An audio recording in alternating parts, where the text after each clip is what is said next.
did everything get so... Sorry, everything's just slightly in the wrong place. Weird. Whatever. Hello!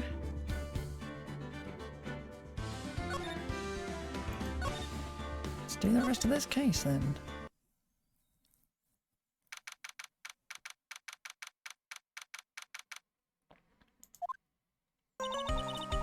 So, how do you think the trial went this morning? How do you think it went? Got a bit crazy in there. I just wondered if that killed our chances. Yeah, I guess it did get out of hand. Mr. Kudo's testimony did nothing to help us. Plus, now we don't even know the identity of the waitress who laced the coffee. All we know is what our old Mr. Kudo saw. The apron straps and the ribbon. And that the victim was wearing an earpiece when his eardrum was ruptured. Talk about a terrifying case of contradictions. Time to play doctor and find ourselves a cure then. Yeah. You gotta find one for Maggie, or she's going to have a terminal case of guilty.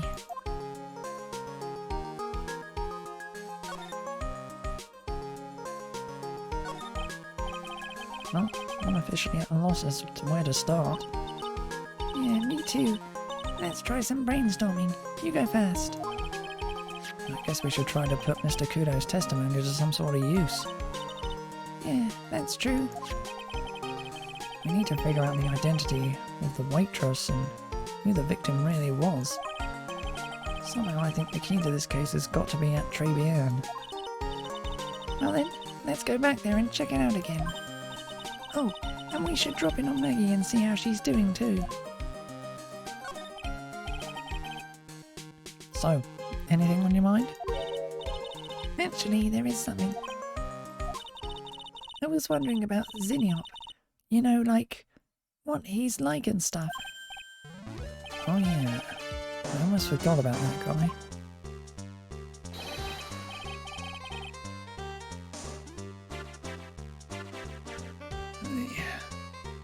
I ought to beat you so hard, you'll feel like yous were smooching the express train. Phoenix Wright. You saying you, Phoenix Wright? 'Cause I'm Phoenix Wright, the one and only.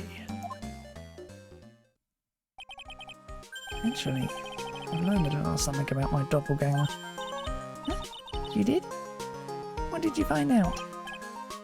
Oh yeah, when I was working at the restaurant when I ran into Don Fioni.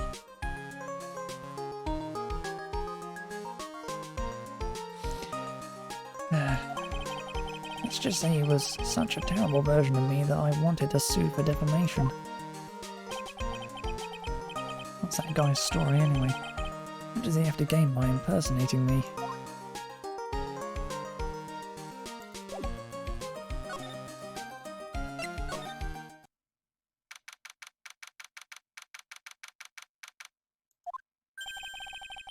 Guess Maggie's still in questioning.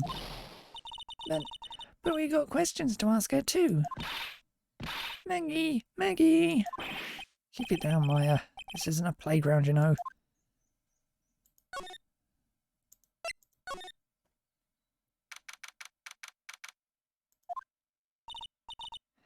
Empty, as usual.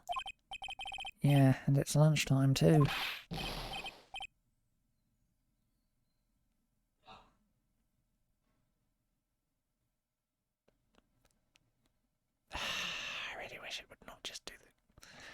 That's it. Come on, come on, come on. Hey, that sounds like... Now just call an 8, pal. Come on, I know you can. He's getting really worked up about something. No, that's the wrong number. Looks like an 8 would only have netted me $5 anyway. What a rip-off. What's the problem, Detective Gumshoe? Oh, it's you. I was just listening to the radio, pal. To to the radio. Hey, Detective Gumshoe's having lunch here. He is, and he's having the twin tea set. Oh, what can I say?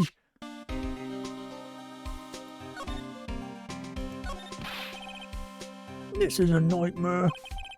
How am I supposed to look Maggie in the eye now, pal? You really drove her into a corner, you know. You always blow apart my testimony. Why of all days didn't you do it today? Sorry, there just weren't any holes in it for once. Yeah, what happened? Usually your testimonies are like Swiss cheese. Swiss cheese. Do you prepared crumbly, like aged parmesan? Anyway, this case has already been ruled on. There shouldn't be any holes left to find. So, did Maggie say anything to you? About me, I mean? Well, how did she put it again? I can't believe Detective Gumshoe. I hate him, sir. I mean it. I don't ever want to see him again. Something like that. Oh. Oh. Please, Detective Gumshoe. I didn't mean... Why? Why is this happening? He's banging his head against the wall, Nick. Oh man, poor Gumshoe.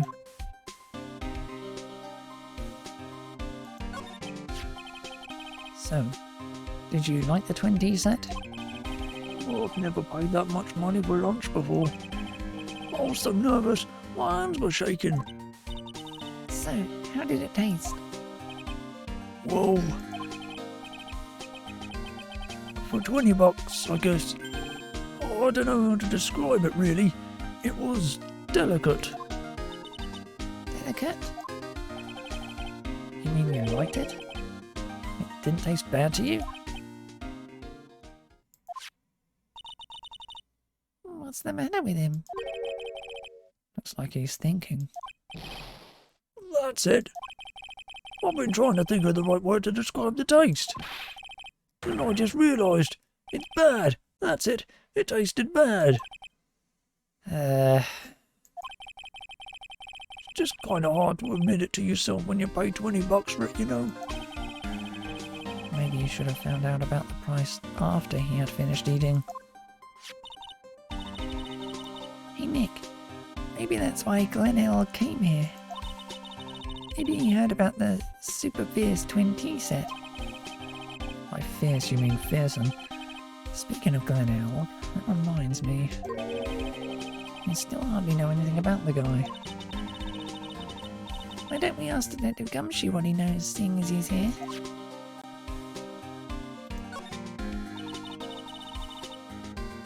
So, what were you all excited about earlier? Oh, that's right, you said you were listening to the radio or something. Oh, that was nothing. I wasn't excited. Come on, Detective Gumshoe. You can tell little old me. What were you listening to? Nothing, really. It was just the daily exercise show.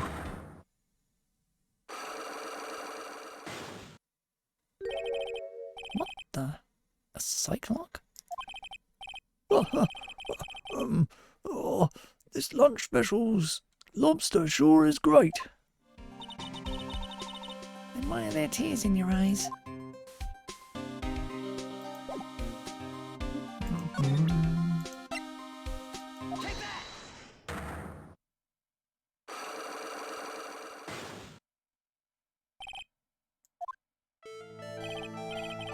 Alright, Detective Gumshoe, tell me the truth. What were you listening to? No way, pal. Now that you've made a big thing of it, I'm not going to tell you. We'll see about that, pal. Considering all the noise you were making while you were listening, it's pretty clear what kind of radio program it was. I'd say it was related to...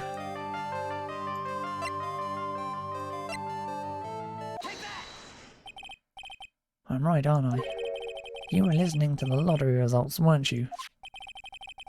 You thought you'd try to win big just like Glenelg did. It's like you can see right through me. Cracked him already? See, pal, that's why I said it was nothing.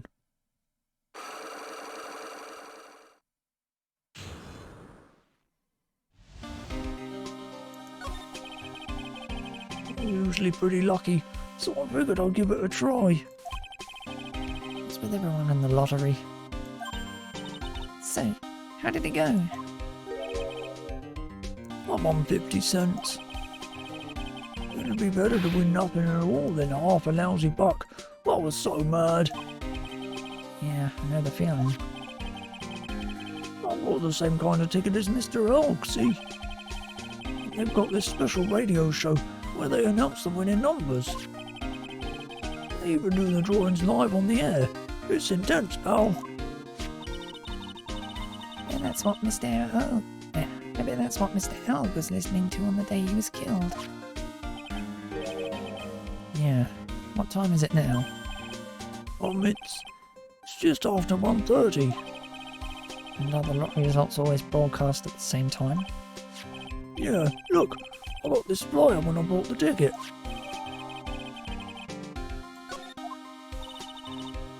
Millionaire radio. That sounds cool. I want to try it, Nick. And buy a ticket, Maya, with your own money.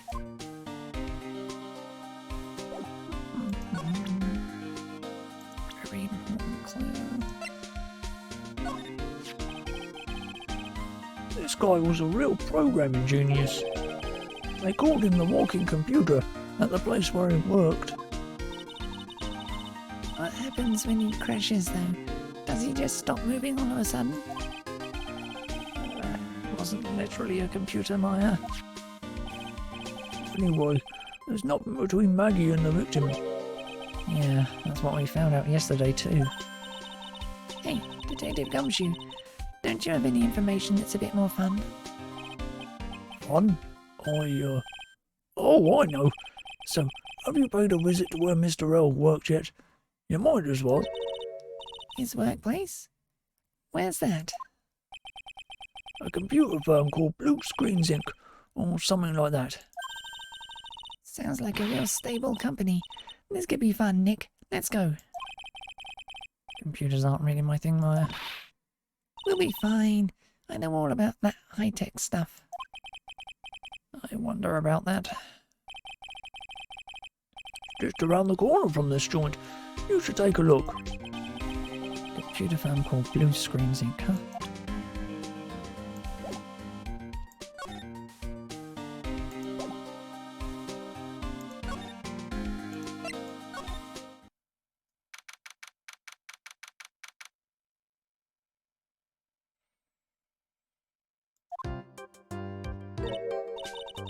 Wow, this place is so high-tech. So high-tech. You can almost smell the electricity in the air. Here's a computer firm, Maya. It can't work without electricity, you know. Who are you? Oh, hello. I'm sorry. Access is restricted to authorized personnel only. This is the computer programming laboratory. There are far too many trade secrets that could be leaked. Well, what secrets?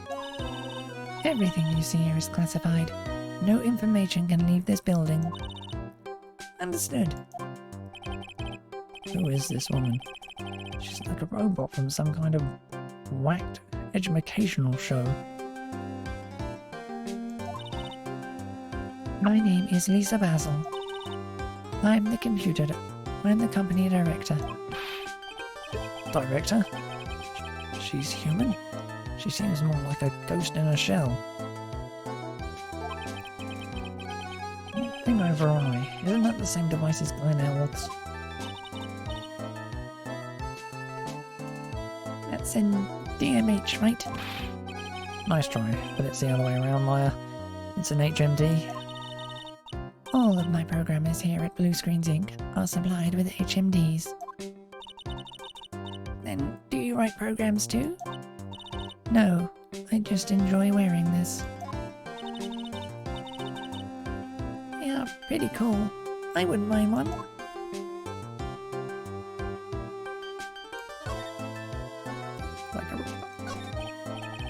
So, what exactly is this firm's business?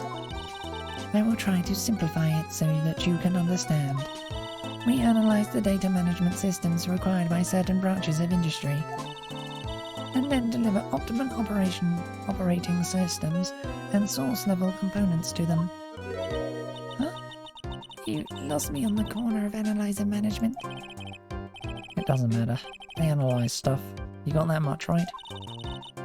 The software we produce is distributed on CDs. CDs? Yes, compact disc, digital optical storage media. Of course, CDs are used for software as well as music. It is a small firm, but all of my employees are first-class programmers. Let's ask one of them what they are doing. Excuse me, what are you working on right now? I'm researching the impact of timescaling on logic and shared access to global variables. Obviously, influence response time and performance. So variables and memory overheads is vital and important. Well, you get the idea. This is the sort of thing we are involved in. Did you good people follow all of that? Yeah. Your blank smile just said otherwise, Maya. You know about what happened, right, Miss Basil? You mean about Glenn being poisoned? Yes, I know. It's terrible. Can you tell us anything that might be helpful? I don't think so. The police officer was here earlier too. But I couldn't tell him anything either because the waitress who committed the crime has nothing to do with Blue Screens Inc. How about Mr. Elg's desk? Have you cleared it out already? No, not yet. It's this one, right in front of you. If there's anything that might be useful to you, you are welcome to take it. Guess there might be a clue here somewhere.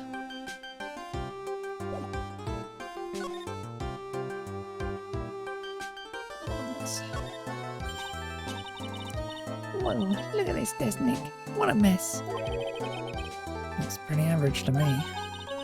But you can't get any work done with everything all over the place like this. You think? Real whiz kids can work under any condition, you know. She's trying to hint that I should tidy my desk more. Clean up my desk when Maya stops asking silly questions. No hurry then. Hey, this calendar. What about it? This is another hint about tidying. You can forget it. Someone's marked December 3rd in red pen. December 3rd? That's the day Mr. Oak was murdered. Is there anything else? Yeah, it says, meet with the tiger. The tiger?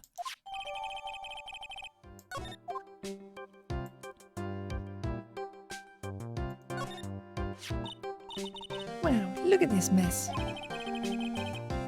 Looks like they're all betting tickets. What kind of betting tickets? Well, betting on which horse will win a given race. They're horse racing tickets. Oh, wow. This drawer's are stuffed full of these. Looks like they're all losing tickets, though. This many tickets would get you, what, buck down at the recycling centre? But I didn't know you were so hard up that you tried to profit from the debt, Nick. I'm just taking them as evidence, Maya.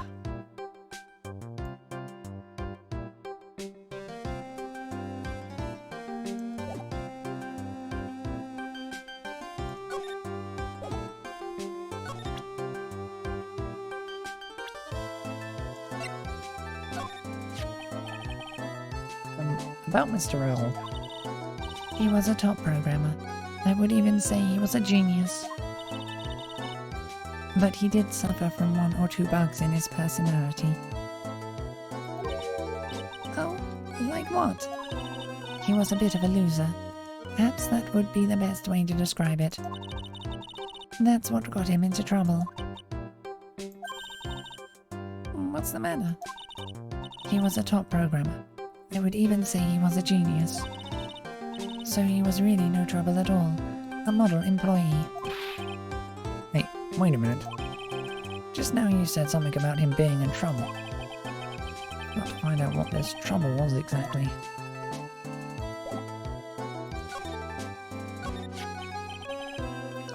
About Mr. Owl. Was he in some kind of trouble? I'm sorry. Why would you think that? I thought you said something about it just now. You said he got himself into trouble because he was a bit of a loser.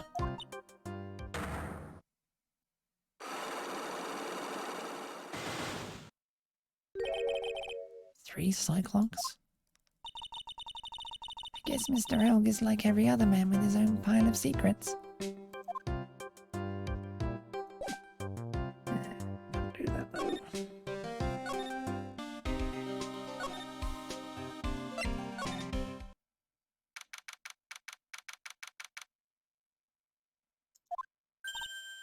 Huh? Mr. Armstrong's talking to someone. I'll be back next month. Oh, that's romantic. I will be waiting for you. If you haven't got it by then, I'm afraid it might get a little hot around here. None. I will have everything ready. I promise. I love fire, you know. I love the way it crackles. Mom. Stop it. I beg you. Then don't let me down. I'll be watching you. Miss None. This is not necessary. You can trust me, mademoiselle.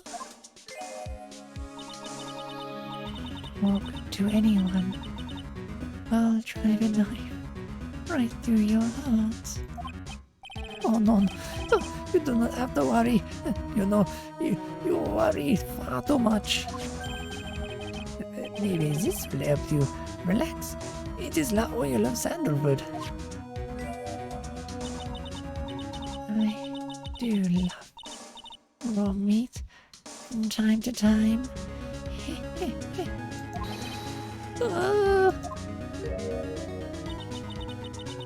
I'll be taking my leave.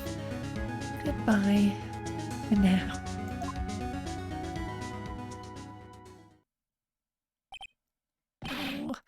I have la shivers. I must rub some of my oil all over my body before I become a nervous wreck. There, oh, oui, that feels good. Ugh. Oh la la, excusez-moi, monsieur. My eyes, my eyes. Your eyes? If you have trouble with your eyes, you need this, la oil of sandalwood. Isn't this just the leftovers of what you were just using?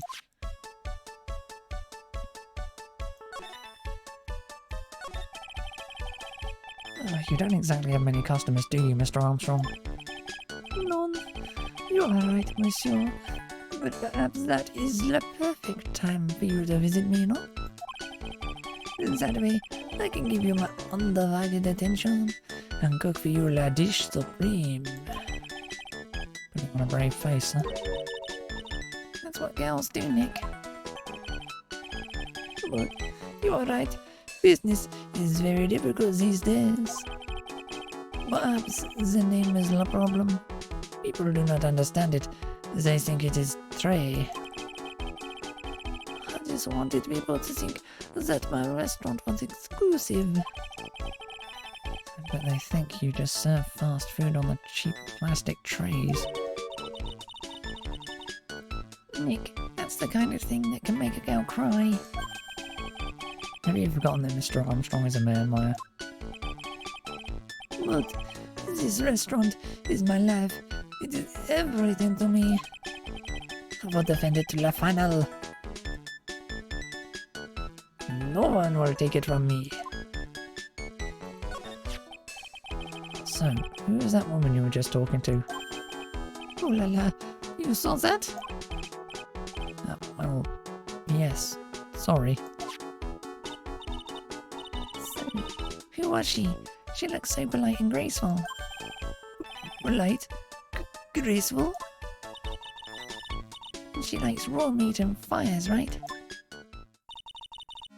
I'll be back next month.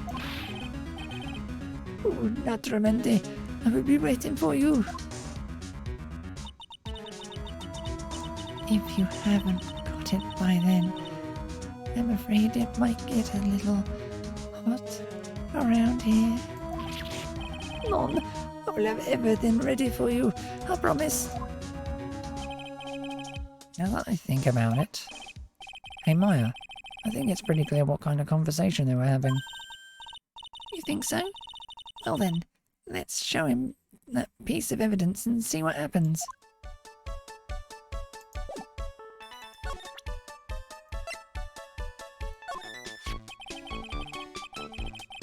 So long as that paper exists, what a delightful angel with broken wings. An angel, huh? Doesn't bode well when you think about it. They kept harassing me month after month. In the end, I had to give in. I agreed to help them. Help them? With what? Yes, bien sir, if I did not owe them the money, I would have refused. But my hands were tied. Please, what did you agree to help them with? None. I cannot say. If I tell you, that woman, she will slice me up and eat me with the salad. And eat me with la salad garnish. You maybe doesn't mean that he'll literally be sliced up and served with garnish. I'm going to guess that woman has something to do with your loan contract. Am I right? Ugh. Please, Mr. Armstrong, tell us about that woman.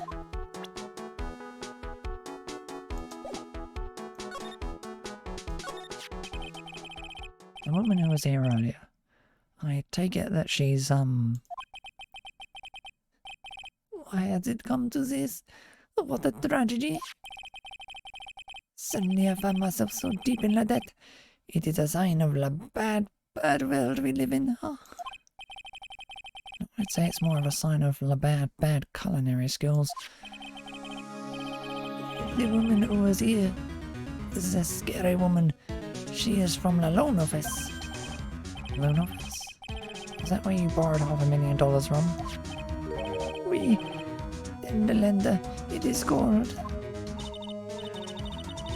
Catchy name. Just hearing it makes me want to borrow some money. Please, you must not borrow from them. If you must, no more than the $10. $10? Sounds like your whole monthly stipend, Maya. Hey, I get a bit more than that. Thank you very much. So, tender lender is the loan office you borrowed $500,000 from, huh? Wonder if they've got anything to do with this case.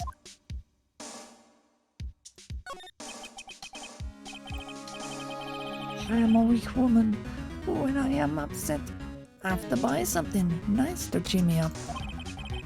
Thanks to him loaning me the money, I have to pay back $500,000 now. I'm like his slave. I have to do everything that he tells me. Who is he? La Tiger. The tiger? Me. He is the manager of the tender lender. Terrifying man, la big city mobster. When he shouts at me, my knees are trembling and his voice is ringing in my ears for 3 days. As soon as I hear the noise of that battered old scooter rides, I start to cry. Big city mobster who rides a battered old scooter. Does this guy resemble me by any chance? Oh, no. This man has a presence, a most formidable personality. Although, oui, he does have the spiky hair just like you. Oui, there is a resemblance there, I suppose.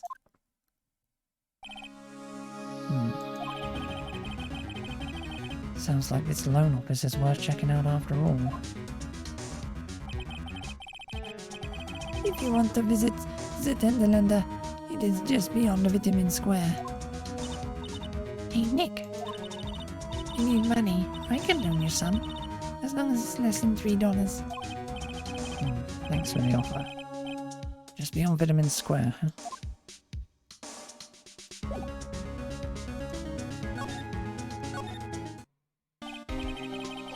Well, I'm gonna head back to the precinct now. I've got a big meeting starting in a bit. About Maggie's case, you mean? No, it's pretty much wrapped up now.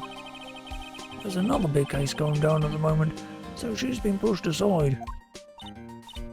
Okay, well, see you later then. Bye!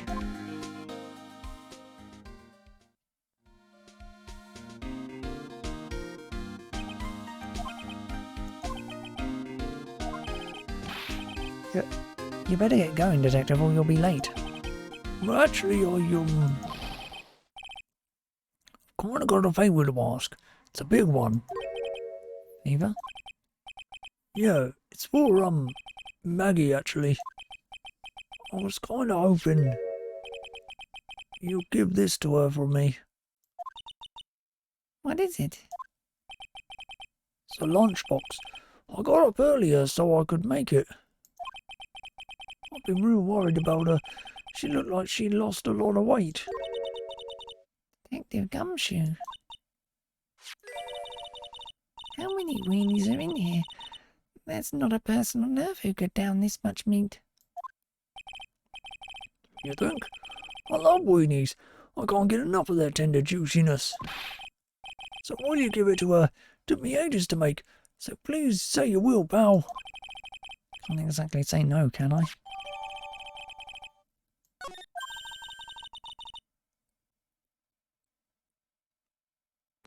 Maybe I'll eat it myself if I get hungry. Don't forget, okay? I'm counting on you to give that to Maggie. It's finally gone.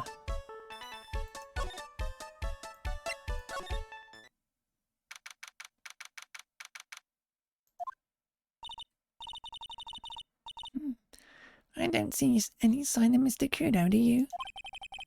Maybe you went to buy another ton of birdseed. I was kind of hoping he would be here. But I was kind of hoping he wouldn't be here anyway.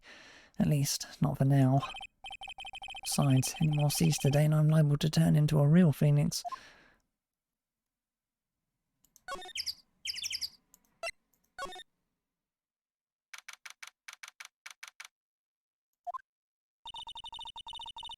This place gives off a really strange vibe, doesn't it? Looks like the tiger isn't in his lair. And that is, as they say, a very good thing. Welcome. Talk about a creepy voice. It makes your soul want to shrivel up and die. You're here to discuss the loan? No, not exactly. The manager is away at the moment. Wait quietly, please.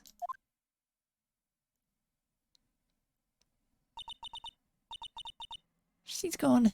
Just like that. I guess we'll just have to come back another time. But this is the perfect opportunity, Nick. This place reeks of suspicion. Come on, Nick. Let's take a look around, okay? Do you think it'd be okay? Of course, no one will. Coffee. Ah! I'll leave it here for you to enjoy quietly.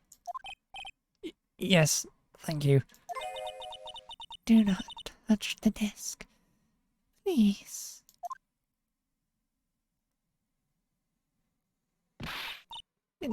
Nick, let's get out of here. Now she wants to get out of here.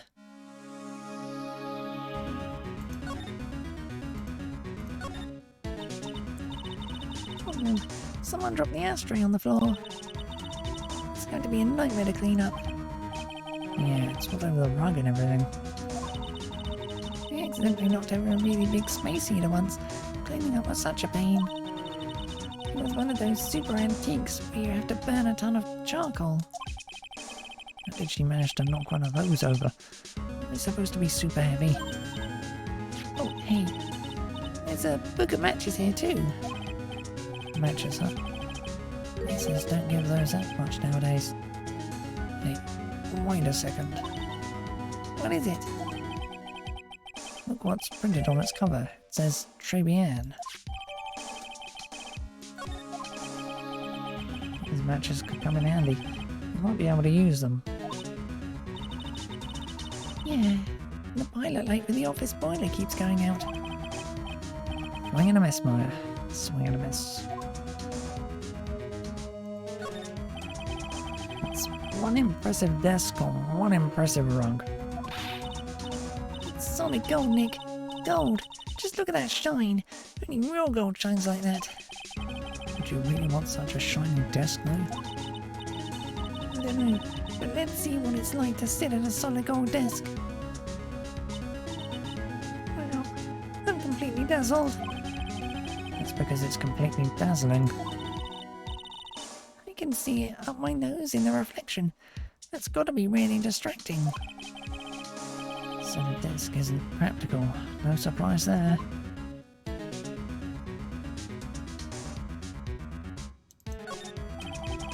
There's a CD player on the desk, but the desk is so loud. No wonder you can hear it. The lid's open. I wonder what kind of music the tiger's into. Have you finished the coffee? Yes, thanks. It was lovely. So, you drank it all?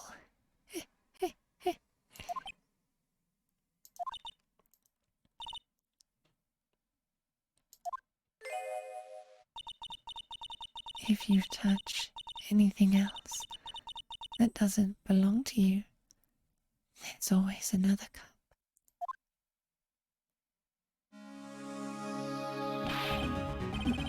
That coffee, it was laced with something. I'm almost sure of it. Nick, my stomach, it's killing me. Oh, wait. Maybe it was just the burger I ate before breakfast. I sure hope so. We'd better take a look at that CD while we're still alive and have the chance. What the? What? It's not the Rocco soundtrack, is it? Claw of the Tiger? It's a demo CD. The artist's name has been handwritten on the disc in pen. MC Bomber. What? This must be the CD Maggie told us about. Let's listen to it. I bet it's heavy metal. No way. That woman will make us drink more coffee if we do.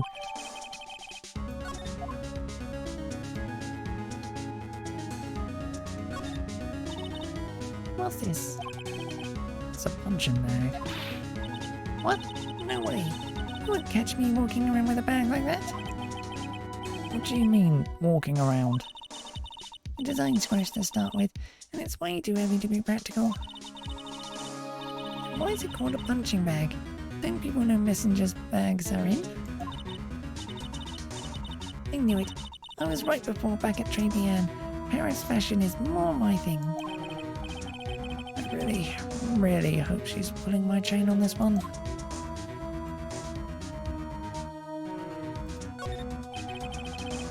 Win through compromise. Wonder what that's supposed to mean. It must mean something if they took the trouble to frame it like that. Yeah, well, it still doesn't make any sense to me.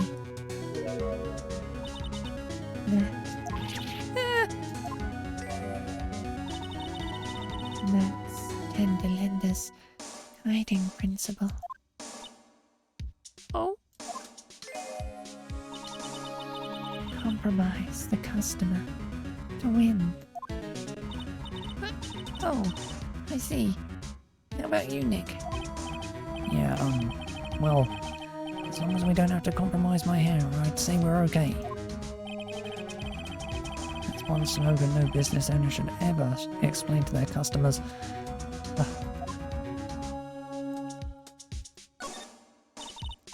Let's see.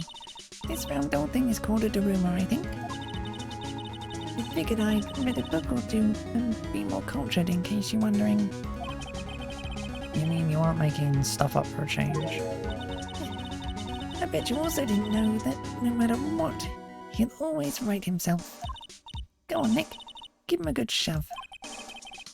Only if I feel like dying.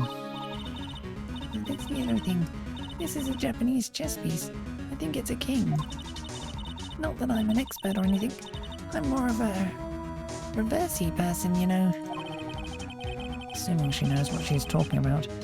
These aren't exactly your typical monster wannabe items. They're not trophies, are they? Hey. There's a piece of paper sticking out from under here. What is it? A repair bill? Looks like he did some repair work on his car. Does he even have one?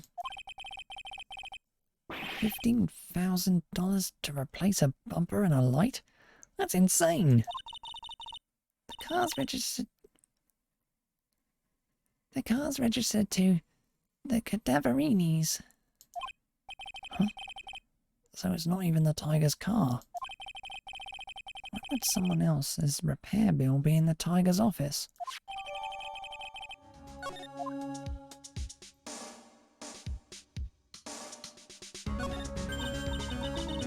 Hey, look at this Parisian style coat.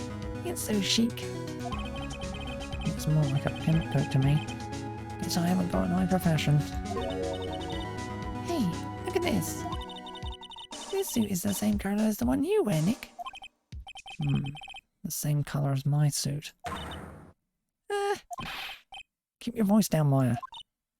Nick, you've got to take a look at some cake.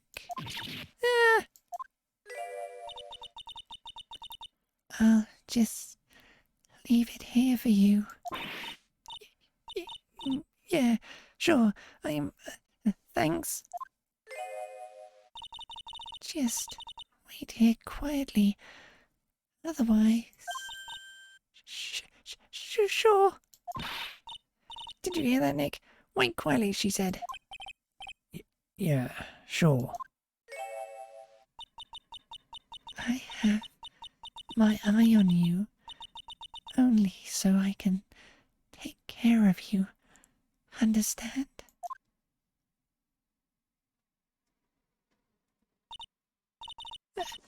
I'm scared, Nick. So, what were you getting so excited about before? Look, on the lapel of this suit. That's an attorney's badge.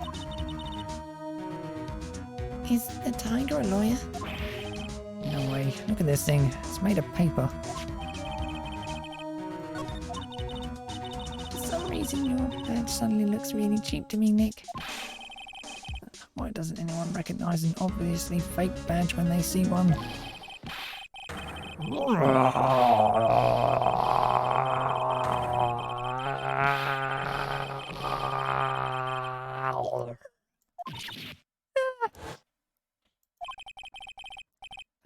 Come out from under the desk, Maya.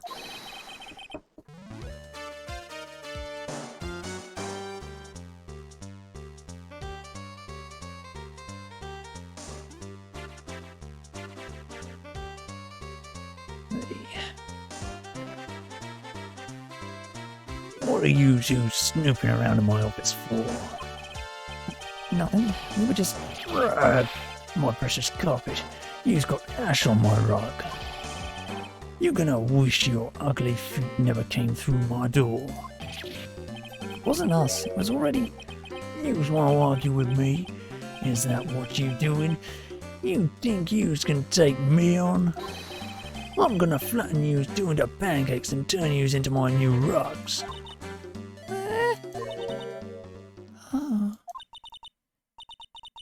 Tigray, you're back. That voice, it's like evil seeping into your head through your ears. I'm sorry, Don Tigray. I knocked over that ashtray earlier, and She got a death wish or what? Yeah, all right. Huh? Forget about it, Violetta. It's nothing. What? Oh, I ain't gonna get mad at you. You too cute, yeah. That's so unfair. here, have some cookies. I just baked them. And you'll need some strong espresso while you're discussing your loan.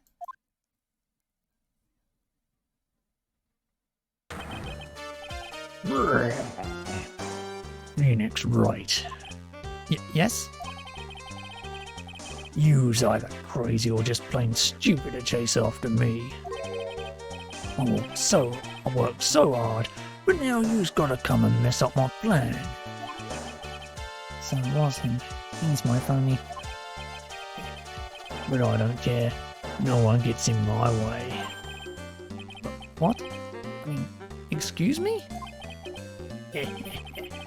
You should have left the little girl at home, right? I'm refusing as I want to. No questions. This is the last time we meet. Wait, please. That was pretty weak, Nick. You waited until he was out of earshot before you shouted after him. Like you want to talk. I didn't hear you scream hold it either. The espresso. And cookies. This woman is definitely not good for my heart. Now, what was it the tiger called her? Violetta?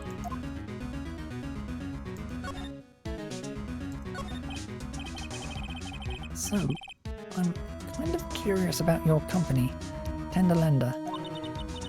With the warm and friendly atmosphere you'd expect from a family-sized business. Conscientious rate of interest and an attractive repayment policy. Why do I get the feeling this sentence is not going to end well? We will tenderly lend you that little bit extra here at Tender Lender. Hey Nick, things are a bit tight for Wright & Co at the moment, aren't they? I mean, there's that $500 you owe me from our card game for starters. Why don't you take out a loan? Would I like to take out a loan from a place like this? Not so much. Tender Lender is on your side. So, let's say I'm late with my repayment. What happens then? We'd give you more coffee. Strong coffee. Right. I think I'd rather skip town. Hey, just remember, I can make strong coffee too, Nick. Strong tea as well. So, do you know about the incident we're investigating? What incident? Well, a man was poisoned in a restaurant just near here. That incident. Let me see. I was here that day with the manager. The manager being the tiger. Furio Tigray. Furio? Tigray? So that's where the tiger thing comes from. The idiot's got a real name. Nick, hurry up and find out more about him.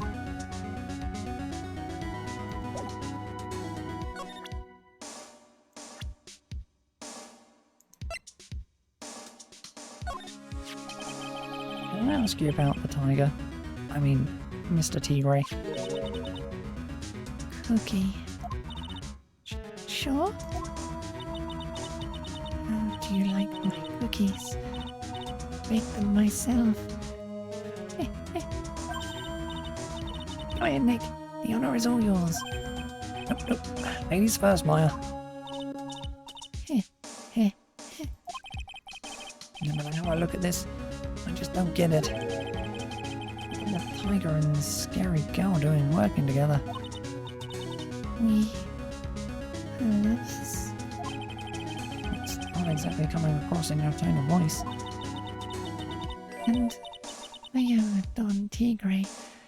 My life. He's the one who saved me.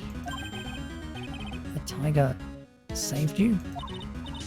Please, address him properly. Don Tigre. Otherwise, I'll have to. Okay. Don Tigre, of course. I'm sorry. He saved your life. I'd sure like to know how that happened.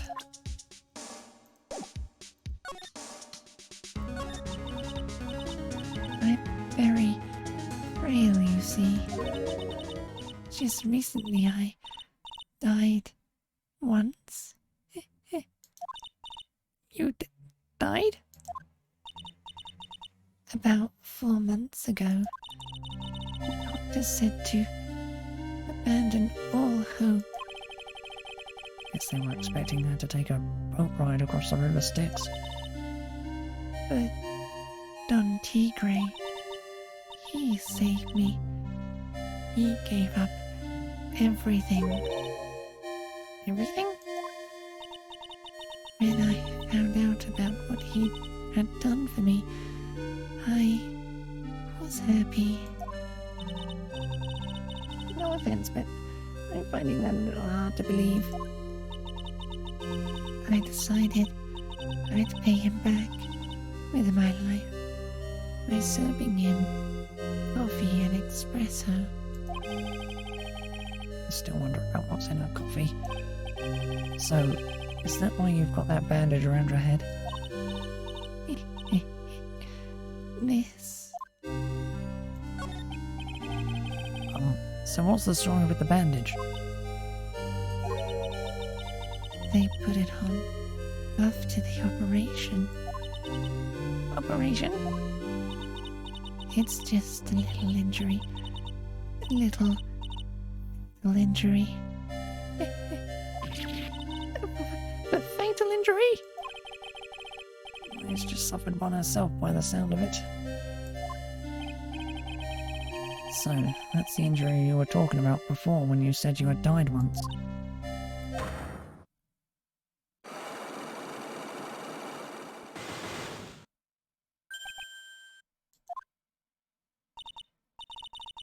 She really creeps me out, Nick. Same here, but I've got to find out the truth.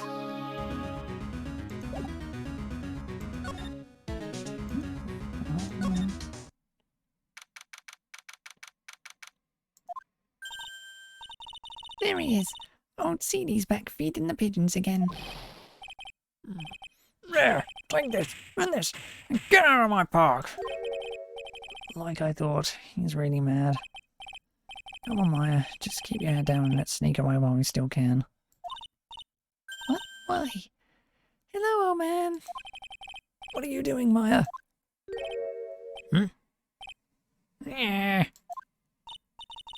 Hey, he just turned his back on us. I'm not surprised. I bet I really had his pride in court this morning. Hey, Mr. Kudo. Pigeon. Look, we really need to talk to you, alright? Out with the demons. In with good fortune. Ow, ow, ow, ow, ow, seeds, shell splinters, painful. I always knew you were a demon, Maya.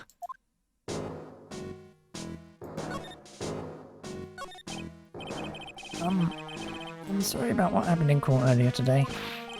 Okay. Everyone be talking about me behind my back now. I'm a dirty old man who was so busy looking at the servant girl's backside. They can't remember her face. A filthy, depraved animal. Not at all. Why are you listening to me, boy? I don't care what you say. I saw that waitress put it in. She put some white powder in the young lad's Javachino. We hear you. And another thing, the young layabout was wearing an earpiece on the same side as the lens of his broken spectacles. Really sorry. So I made a little mistake about the vase. So what? I know what I saw. I tell you. Okay, take it easy. Please, Mr. Kudo. No, don't tell me to take it easy, you spiky-haired brat. Take this.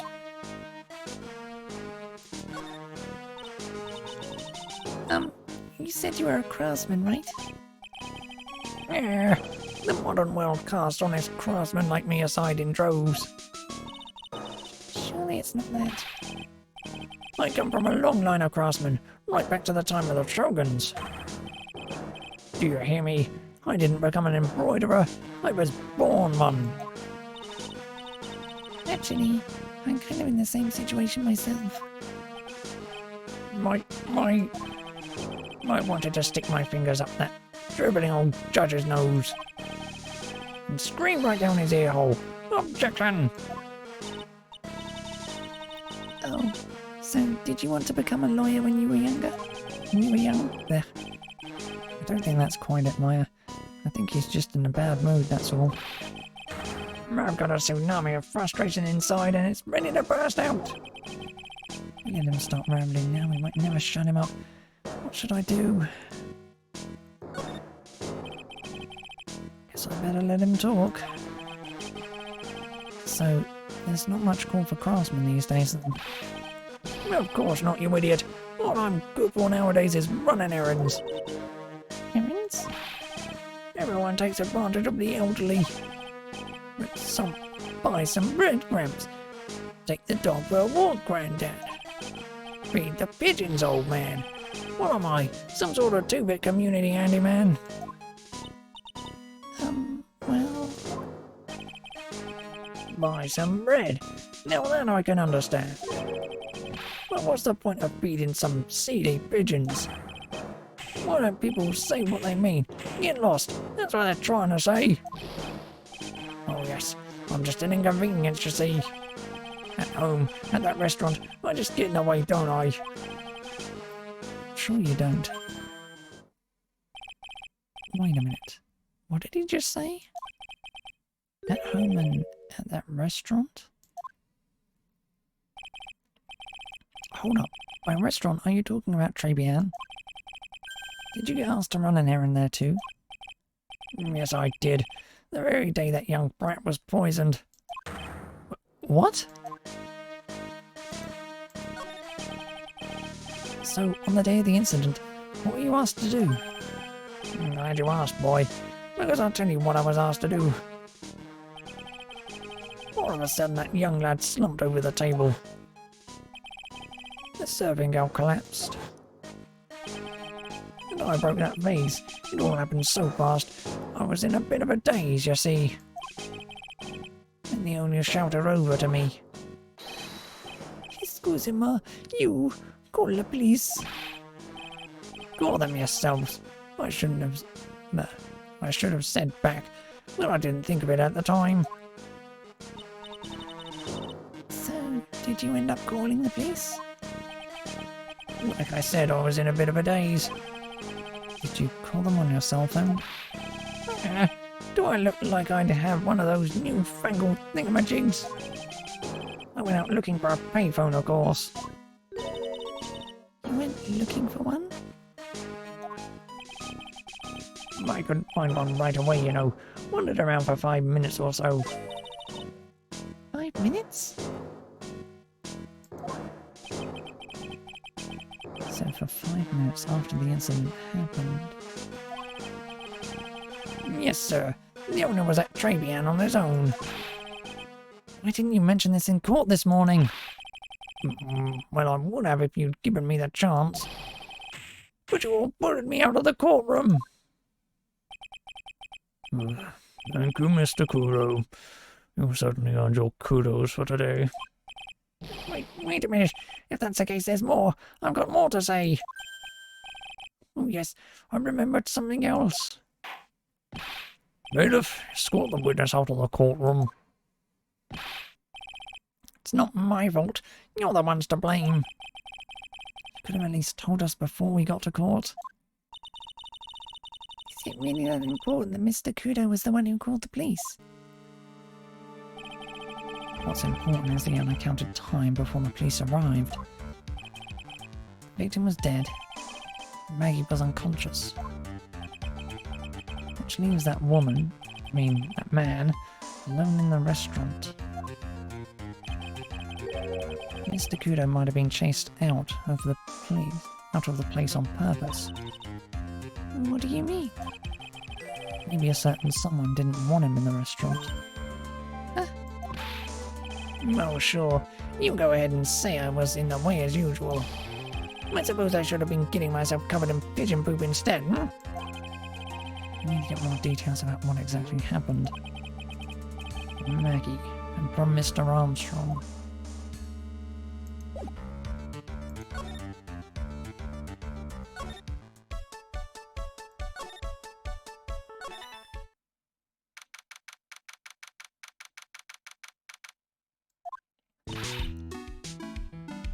Oh, Mr. Wright. Hello, Maggie. So they finished questioning you. Wasn't it just unbelievable in court today, sir? I was going to stay up all night and blog about everything that happened. Weren't you scared? It was pretty touch and go in there. Yeah, but you totally nailed that old man. Well, he was all over the place with his testimony. He's not the only one. Huh? What do you mean? Everyone else's testimonies didn't match up either. Not with what I remember of the incident anyway. Is it possible she is the one misremembering things?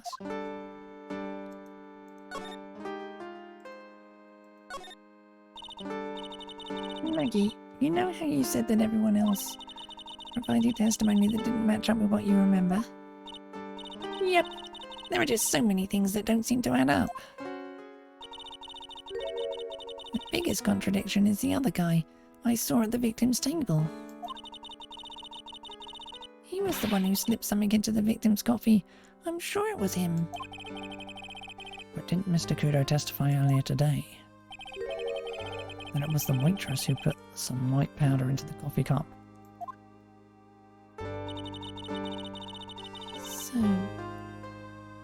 So you really think it was this disappearing man that did it? Well, he's not the only thing that disappeared. The CD vanished as well. You know, the CD with the writing on it. Oh yeah, the MC Screwdriver album, right? It was MC Bombermeyer. That name was scrawled on the sports paper as well. They never did find that CD at the crime scene, sir. All the victim's medication. That's gone missing too. Ouch, my head. This is getting way too complicated for me. You said that you passed out when the victim Glenelg collapsed, right? Yes, it's so embarrassing.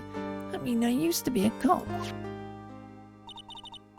When I came to, the restaurant was buzzing with police. Before I knew what was going on, they arrested me, sir. So between the time the victim collapsed and the time the police arrived on the scene, you have no idea what went on at Tribulations. No idea at all. Why? Is it important, Mr. Wright?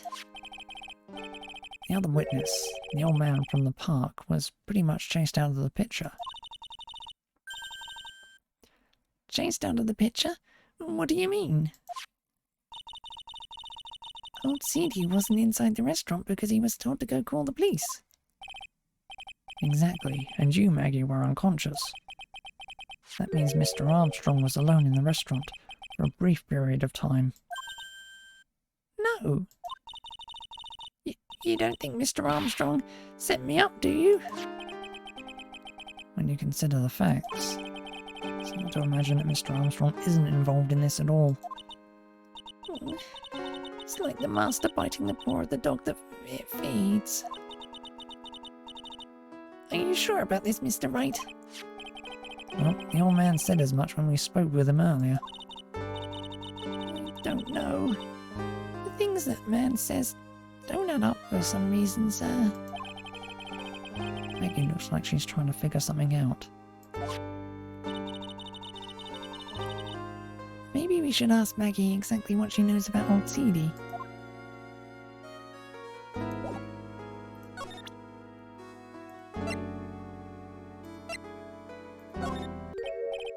Oh, yeah, I've got something you're going to love. Really? What is it? A lunchbox, just for you. Here. Wow, a lunchbox. Weenies too. I can't believe it. Thank you, sir. Did you make this just for me, Mr. Wright? Nah, it was Detective Gumshoe. Who else would make such a nice lunchbox for you? Detective Gumshoe? He's really worried about you. Looks like he put a lot of effort into making this too. I can't accept it. Detention center rules. No gifts allowed, sir. Hey, come on, Maggie. Don't be like that. The rules are the rules. They'll lock you up if you break them. Somehow when an ex-comp turned waitress says that, it seems a whole lot scarier. And anyway, I hate weenies. Oh, really? It's all yours, Maya. You can enjoy it with Mr. Wright. But She's right. It's better than letting it go to waste. I guess so.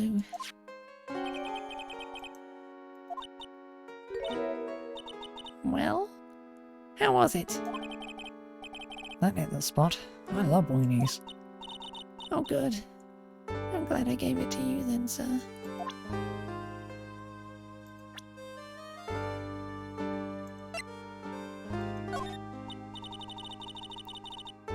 I feel much better after the trial this morning. I've been a bit of a courtroom proceedings addict for years now.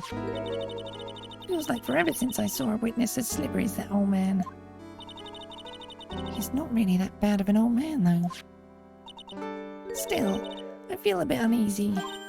Huh? I thought you just said you felt much better. Maggie, there's something on your mind you've got to tell us. Especially if it has anything to do with Mr. Kudo or his testimony.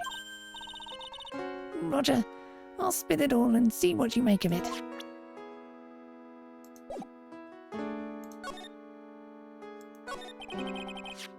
Is there anything about Mr. Kudo's testimony that stood out as odd to you? Actually, yes. The fact that he was even testifying to begin with doesn't quite what? Well, when I took the coffee over to the victim's table, it's true there was another customer in the restaurant. Yeah, we know that already. It was Victor Kudo. But I can't really say it was an old man. Okay, then how about calling him a really old middle-aged man? No, age isn't the issue. The other customer was a woman. A woman? Are you sure, Maggie? Well, I'm not 100% sure, but I think so.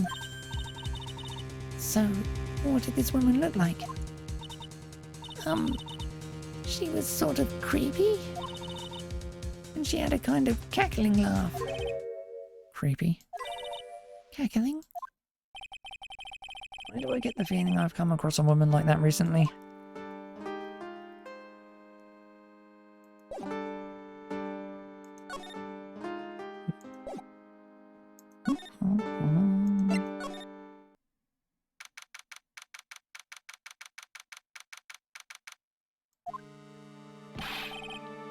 The main server just went up in smoke.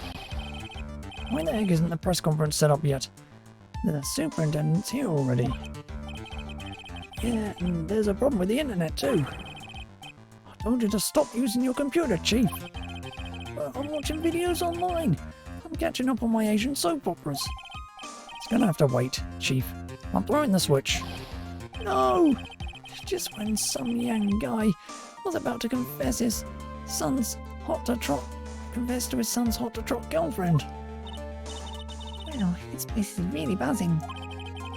Something must be going down. Something really big. Oh, what are you doing here, pal? Detective Gumshoe. Oh, you can't be here right now. You'll be roped into the briefing if you stay. Oh, we got big problems here today. Why? What's going on? It's a virus! A virus! A virus? There's a virus ripping through the precinct's computer system. I really need to ask you some questions. Okay, I'm only going to say this once, so listen up. Yes? No matter how poor you get, never borrow money from a place like this, you hear? Okay. You got money trouble. Just go on a diet of instant noodles and hang in there. We're not thinking about borrowing money, Detective. We want information. Oh, is that all? Well, let's see. Tender lender is considered to be even fishier than the average illegal loan shark. And it seems it ran into trouble just recently. Those guys have been pretty heavy-handed calling in all their debts. Really? Don't go poking your nose around in their business, pal. You'll really regret it if you're upset that lady. Right, I get the picture. Hey, wait a minute. What did he just say? That lady? Who's this lady he's talking about, Nick? We better find out the story with what the story is with this lady. So, what exactly is a computer virus, Detective Gumshoe? I don't know. What? Look, I'll just go with the flow, alright, pal? Here I thought detectives were supposed to be somewhat knowledgeable. What's with that face, pal? You think you know what a virus is? Well, Nick, do you? Computer virus. Sure, I mean, only in simple terms, of course. Really? Wow, you know everything, Professor Nick. Yeah, I'm gonna call you Dr. Wright from now on. Hey, that sounds pretty cool. Don't you agree, Dr. Wright? Why do I get the feeling they're making fun of me? Okay, fine. I'm no expert, but I can at least explain the basics to the two of you. A virus is a program that gets inside a computer and causes damage. Damage? You mean it makes machines go boom and explode? No, the damage is, well, it's all internal. So the inside goes boom, right?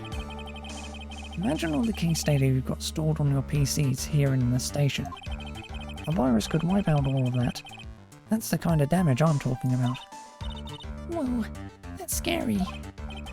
Yeah, what's even more scary is that viruses are infectious. Infectious? Most computers are connected together on a network, right? A virus can move from one machine to another over the network. So the virus just keeps spreading faster and faster. Oh, just like a real virus, huh? Nick, why would anyone want to make a program like that? Yeah, takes ages to type in all that data. Why would you want to destroy it, pal? No, people don't infect their own machines. They send the virus to someone else. What? That's horrible. Oh, I get it. It's like you sneezing on Mr. Godot so he catches a cold. Right, then he wouldn't be able to turn up in court because he'd be too sick. You really shouldn't do stuff like that, Nick. It's wrong. What? Where? When and why did the conversation jump to talking about me? Anyway, that's what a computer virus is. A bad program that causes damage. And all the different viruses have names, right? Kinda feel like I've heard the name of the virus we caught somewhere before. The name of the virus, huh? I feel like I've heard of it before too.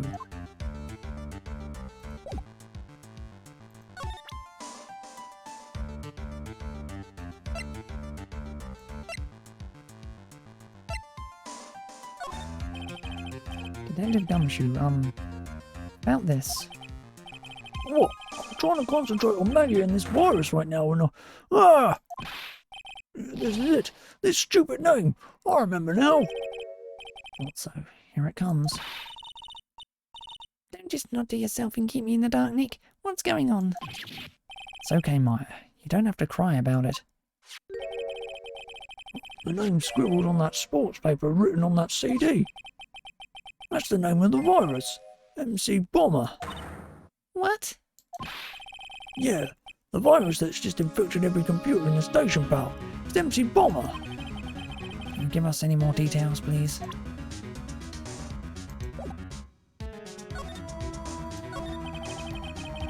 I already knew about the MC Bomber virus from a while back. A group of criminals issued a series of demands to the head honchos of law enforcement. They threatened to release the virus if their demands weren't met. Who are they?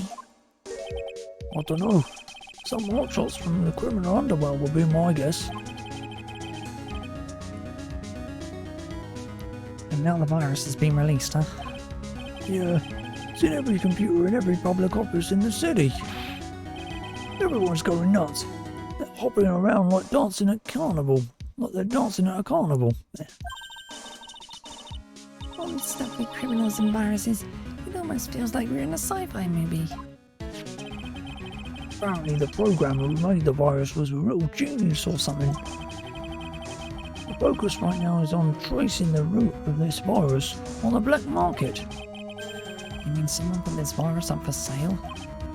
Yeah, and because this one's so powerful, they're estimating its price tag was in the millions of dollars, pal.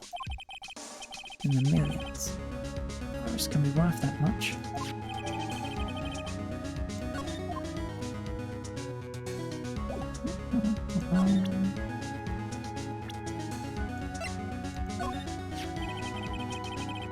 That's the girl who works over at Tenderlander.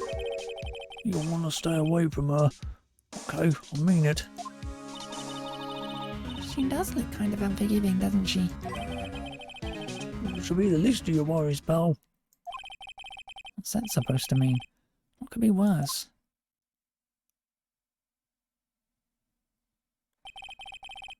Her name's Viola Cadaverini. She's the only granddaughter of Bruto Cadaverini. Bruto Cadaverini? Do you know who that is, Nick? Never heard of him. Bruto Cadaverini is the boss of the Cadaverini family. Cadaverinis? It's one scary sounding name. We can't touch them. They're way too powerful for the police. You're thinking of taking them on, aren't you? No, I don't remember ever saying I was going to.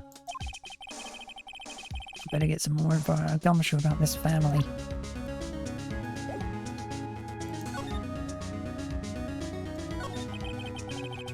I'm not sure if I really want to get involved in this, but who are the Cadaverinis? Who are they? A scary bunch of people, that's who. You're a cop and you're scared? What's this about? What's that about? Trust me, doesn't matter if you're a kid or a cop, these guys are scary. They've got some serious clout in the criminal underworld.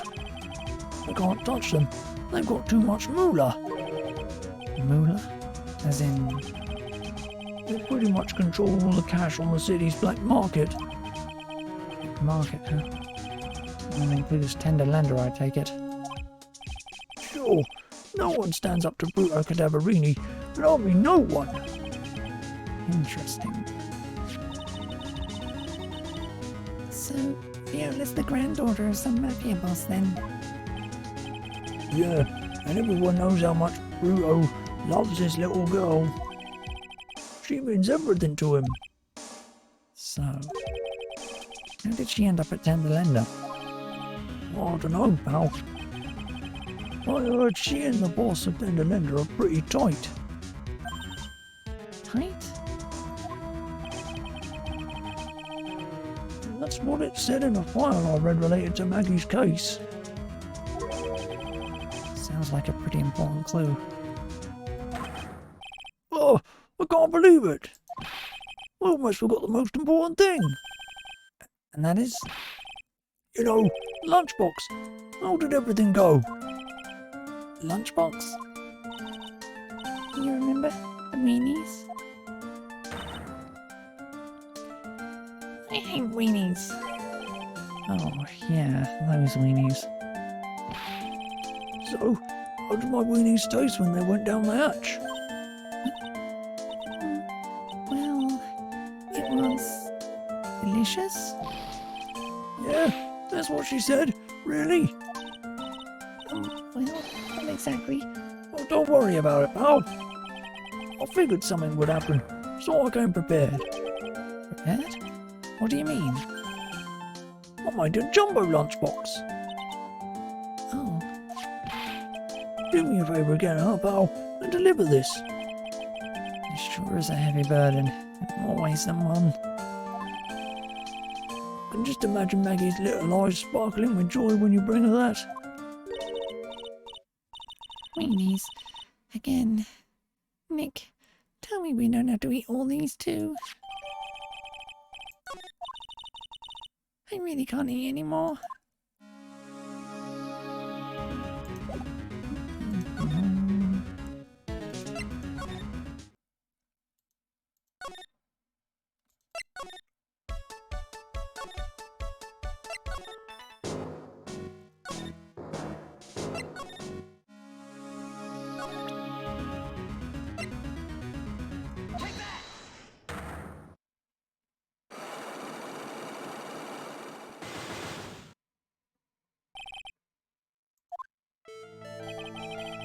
You said that bandage around your head was from an operation. You also said you suffered a fatal injury to the head, correct? Yes.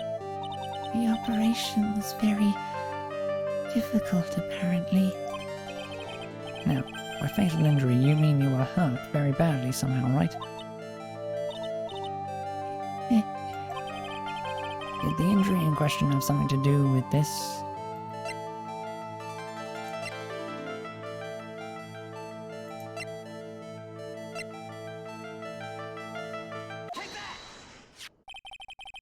I have here a car repair bill. From this, it seems pretty obvious that the car was involved in an accident. Let me see that. This bill is made out to the Cadaverinis. Yes, it is. I don't think I ever introduced myself. Tell me, what do the Cadaverinis have to do with me? Something tells me she's not about to say hi and introduce herself. Alright then. Your relationship with the Cadaverine is very strong. And this is why.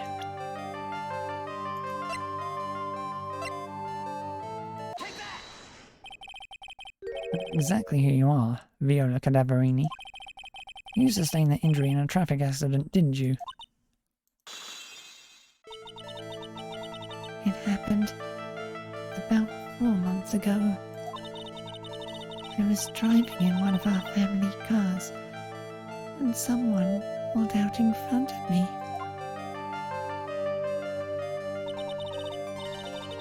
It was a motorbike, or something like that. I don't remember it much. Anyway, I swerved to try to avoid it, but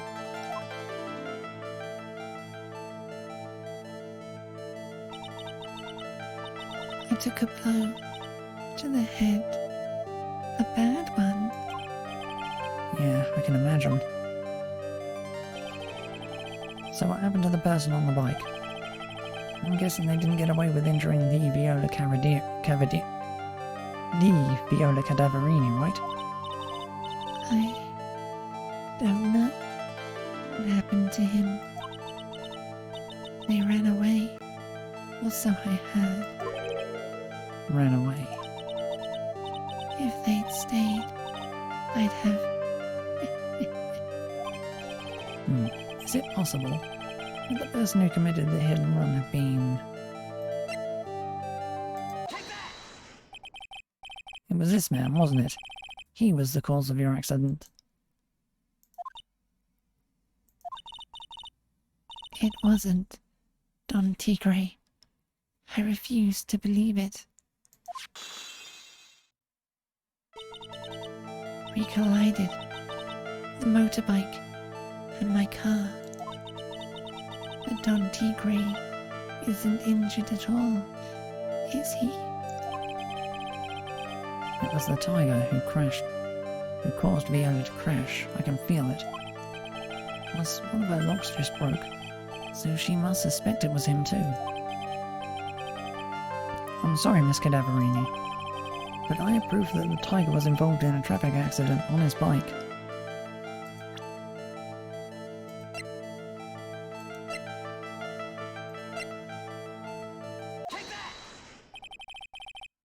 It's not exactly a motorbike, but Mr. Tigre rides around on a scooter, doesn't he? And you'll notice that the front wheel guard is badly damaged.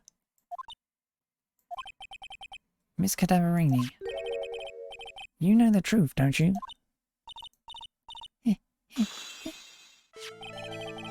This repair bill was paid by Furio Tigre. The Cadaverinis have known for ages who caused the accident, haven't they? It's possible. Perhaps. Somewhere inside me, I know that may be true. I knew it. But Don Tigre still saved my life. The operation, very complicated. It was very, very expensive.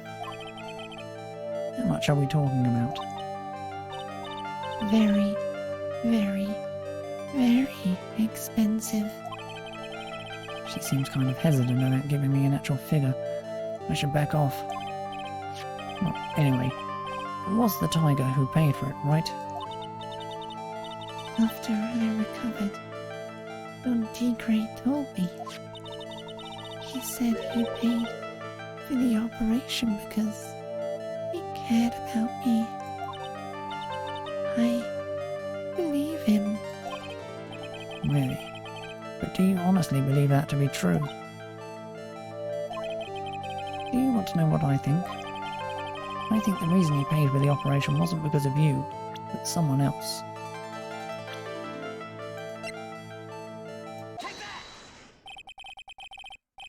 Perhaps I shouldn't be saying this, but your grandfather, Bruto Cadaverini, controls a lot of dubious cash, right? And you are his beloved pride and joy. Sure, I don't know exactly how much the operation cost, but if you weren't the granddaughter of Mr. Cadaverini, do you think Mr. Tigre would have paid the money? $1 million.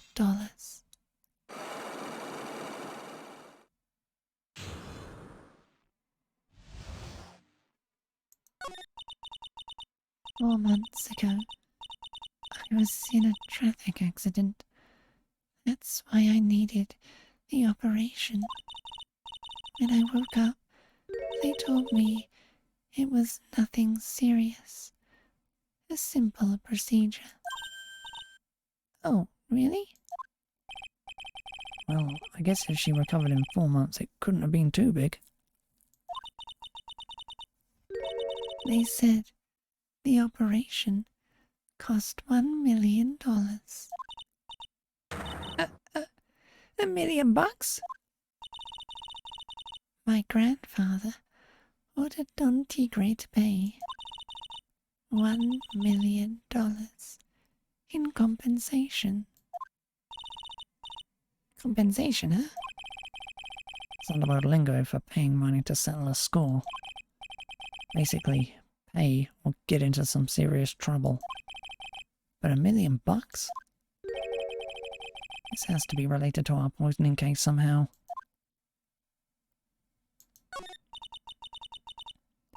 I wanted to believe him. I wanted to trust what Don Tigre said. He said it had nothing to do with my grandfather being Bruto Cadaverini.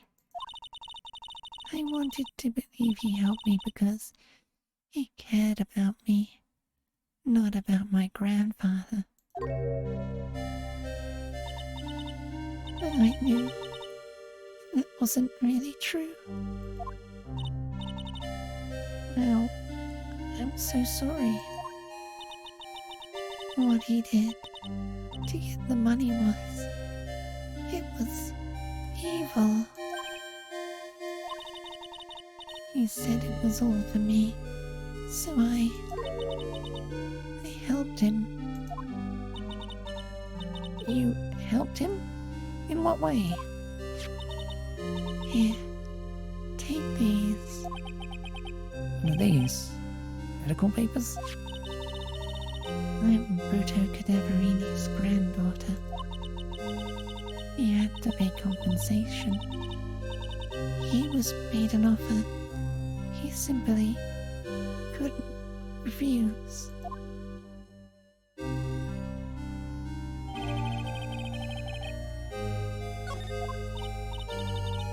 Wow, I feel so bad for Viola.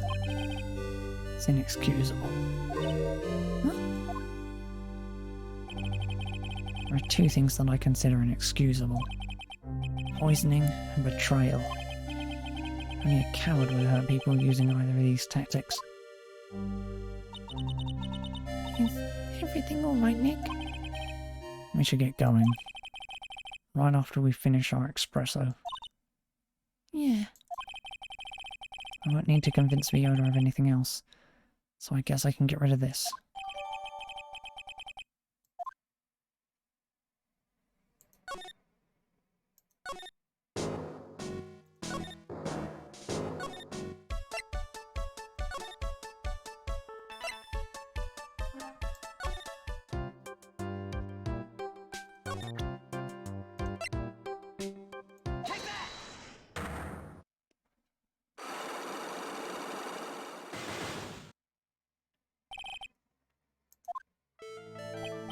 So, how about you tell me what kind of trouble Mr. L was in? I'm sorry, sir, but we don't deal with troubleshooting here. Perhaps you'd like to speak to someone in customer service. What's she talking about? I guess I better just take a shot and see where it gets me. Miss Basil, let me ask you something. Did Miss L's troubles have something to do with this?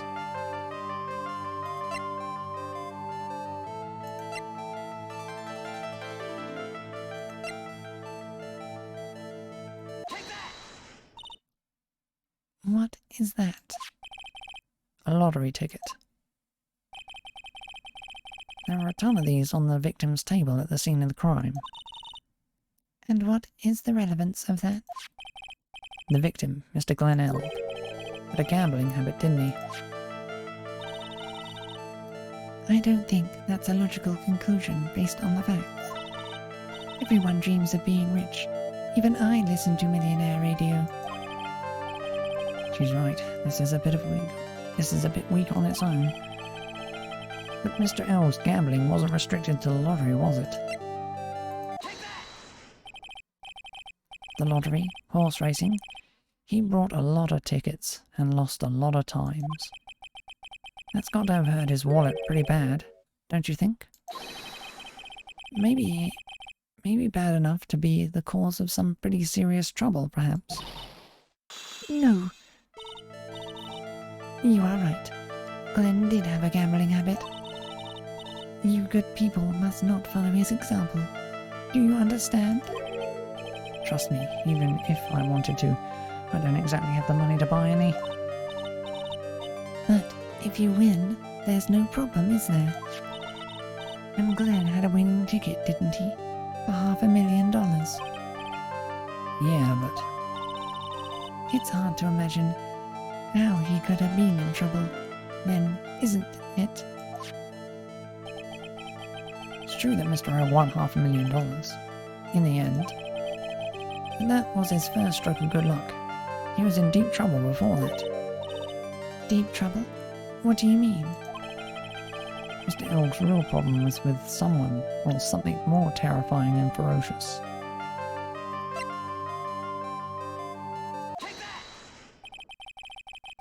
Mr. Elk met with someone on the day he was killed. He even made a note on his calendar about the meeting. Meet with the tiger. What is the relevance of that? Are you trying to suggest Glenn was meeting him to discuss his debt? Yeah, that's what I'm thinking. But I have never heard anything about this tiger before. Maybe he's not even human. Maybe he really is a tiger. I'm no programmer. Does she really expect me to buy such messed up logic? In that case, I think it's time to introduce you to the tiger.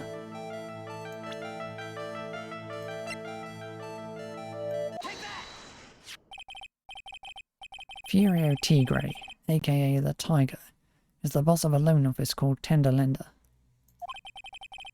This is who Mr. Elk met with on the day of his murder. And the only thing a loan shark would talk with him about would be his debt. No. It's true that Glenn had racked up quite a bit of debt from his gambling habit. About $100,000, I think. $100,000. Ouch. But I heard he won the lottery, so he should have been in the clear. Shame Maggie couldn't get a bit of that good luck. Okay. So the guy got lucky and won the lottery. What if he hadn't won? What was his plan then?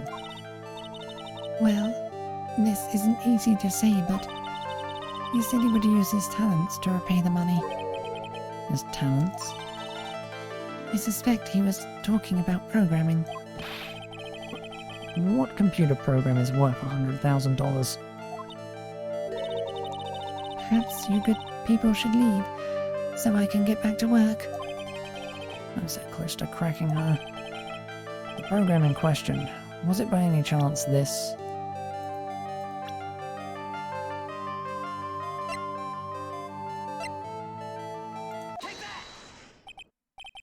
Well, this is it, isn't it?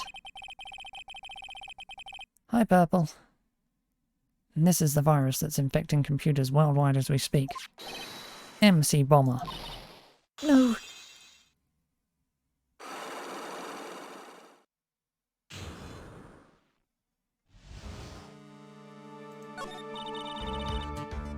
Glenn's head had more processing power than any computer.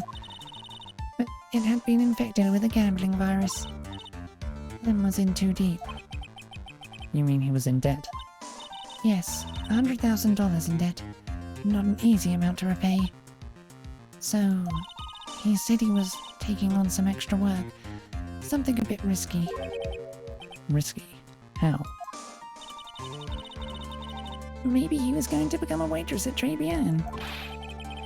Where do you come up with these ideas? So it's safe to say Mr. L was the creator of this virus, huh? The MC Bomber virus? Yes. It was a work of genius. In a bad sort of way, of course. But still, genius. Something like that would probably fetch several $1 million on the black market. Inconceivable. She was right for a change. This date, December 3rd, that is marked on his calendar. That was his deadline for repaying his debts.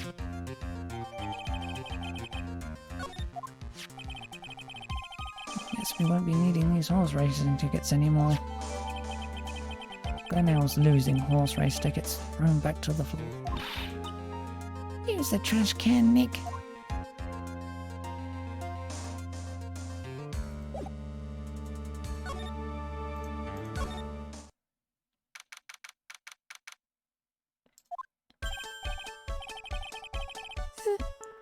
Bonjour. I've been waiting for you to return. Mr. Armstrong? Good timing. I was hoping to find you here. I'd like to ask you a few questions.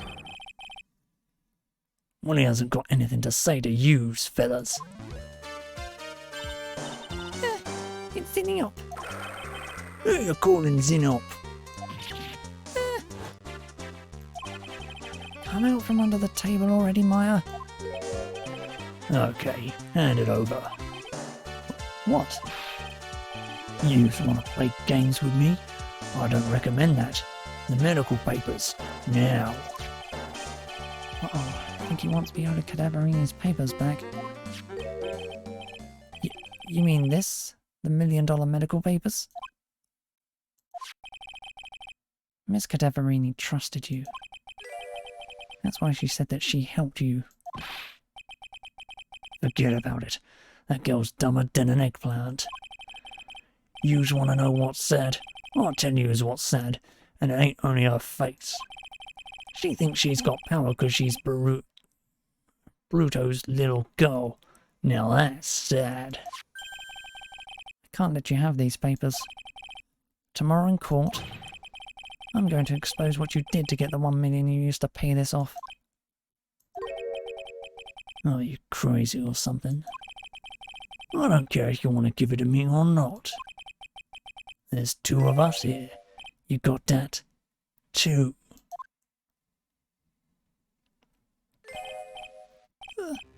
We. Mr. Armstrong? Forgive me, Desolé. I cannot argue with him.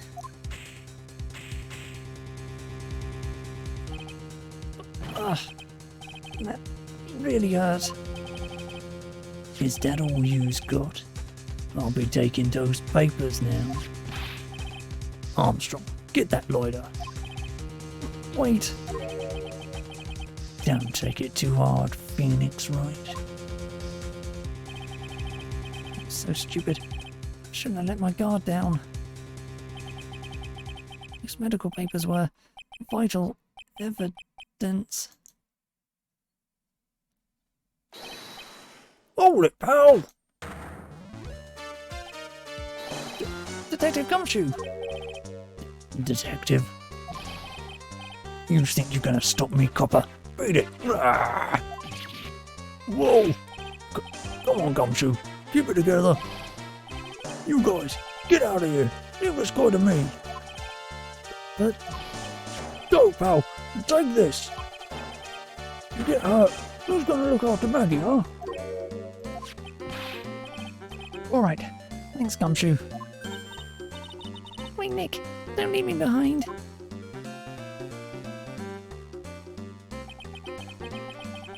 I'll get even with that guy tomorrow. In court. Tenderlander is going down.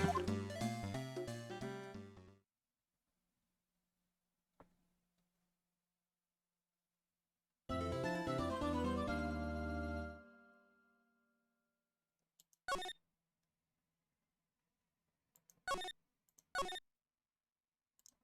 need to move this a bit. Right. Wonder if everything was out of place. Okay.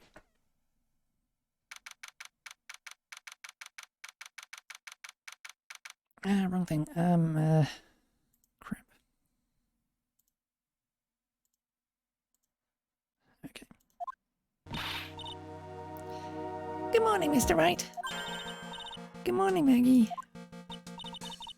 So, what do you think is going to happen today, sir? Yesterday's session didn't go so well and ended on a giant mystery. That's true. We still haven't solved a single part of it yet. Are you okay, Nick? Oh, yeah, of course. I saw that little flash of doubt in your eyes. No, that wasn't doubt. That was, determination. Why don't I believe you? It's nearly time, Maggie. You better get going to the defendant's seat. Roger. Don't let me down, Mr. Wright. I'm counting on you.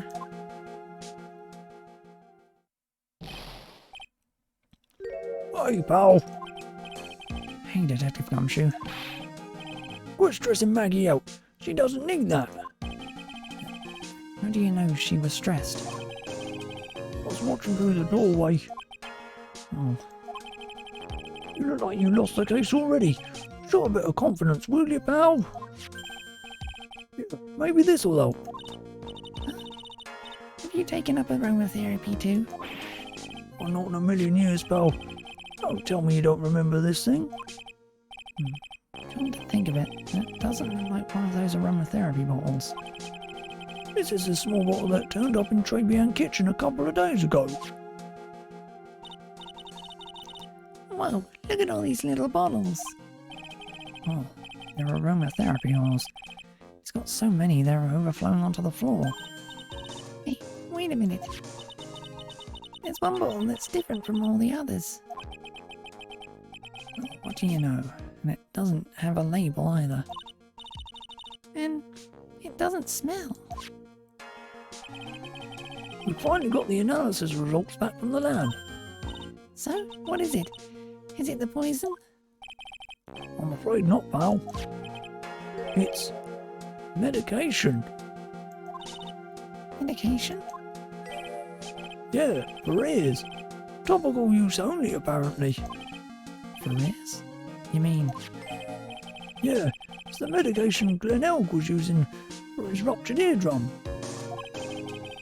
what was Glenelg's ear medication doing in the kitchen?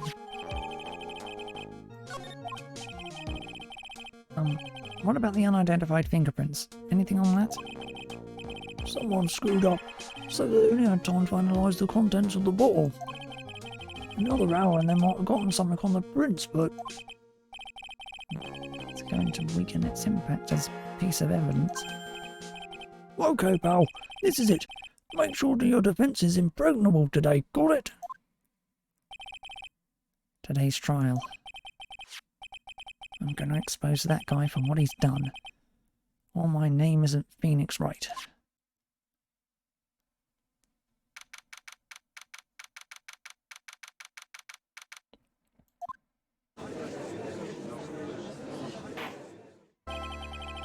Court is now in session for the trial of Maggie Bride. The defense is ready, Your Honor.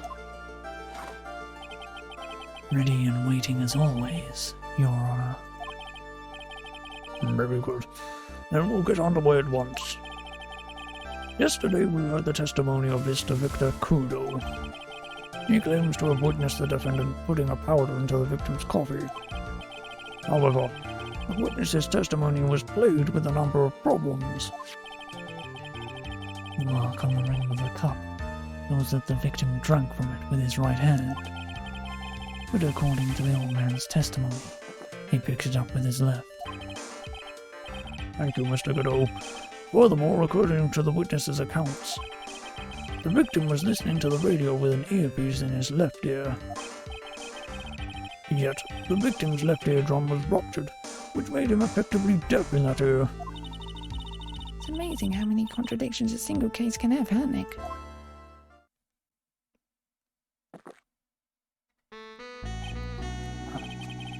Allow me to enlighten you, Your Honor. The world, you see, keeps turning, and we must turn with it. You've lost me already, Mr. Godot. Don't let the mysteries of yesterday mystify you today. Only losers think like that. You've got to change with the times. That's one of my rules. Are you implying that you've resolved these contradictions? You know the answer to these riddles. The old guy wasn't just throwing the seeds in here, he was throwing us off the scent. And today I'll prove it. Very well.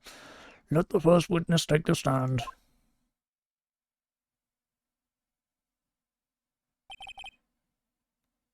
And you are? Oh, bonjour, everyone. I'm Jean Armstrong, the owner and head chef Le Tribulations restaurant in Chante. Forgive me for asking, witness, but are you a woman? Oh, la, monsieur. As you can see, I am le bird and perky gentleman, no?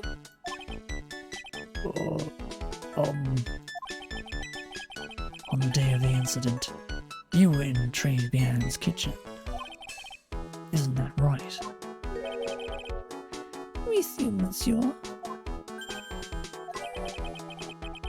Everything feels right.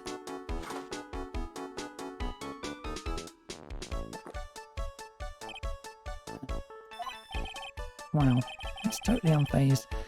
Doesn't anything intimidate this guy? Memorable. No testimony, please, witness. Please tell the court what happened that day at Tribulations. We volunteers.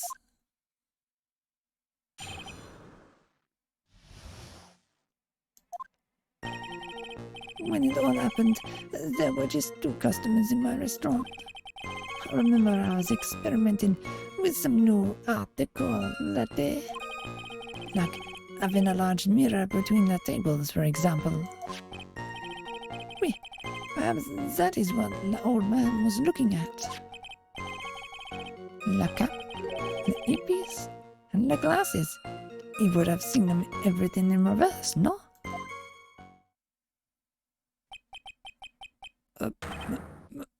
Mirror? Oui, un grand mirror. La most enormous mirror.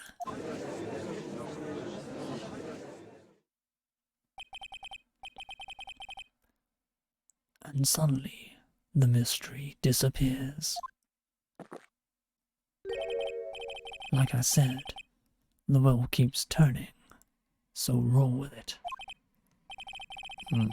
That would explain the coffee cup in the earpiece conundrum.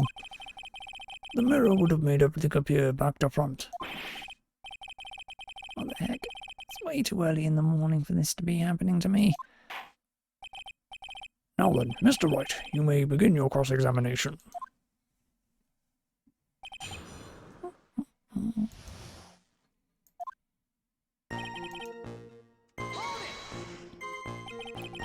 And who were the 2 customers exactly? Mysticals. The young man who died. And the other not so young man. You are referring to yesterday's witness, I presume? About the other man, Maggie says she saw her at the table. Something tells me Mr. Armstrong isn't planning to disclose his existence. We need some hard evidence first before we can bring him up, don't we? Guess I'll just have to try a different approach for the time being.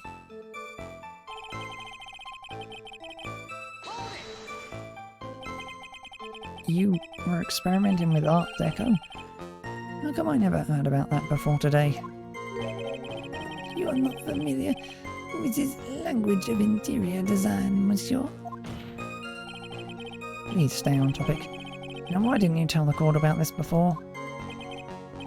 But I did, just a few moments ago. Excuse me, Mr. Armstrong. This deco you mentioned, are you referring to some sort of deco-chore? No, Art Deco. It's a style of design, Your Honor. He's talking about interior design, walls, ceiling, carpets, that kind of thing. Ah, yes, of course. That deco. I was trying to achieve a more effeminate look for my restaurant. I was planning the most bold remodel of the decoring.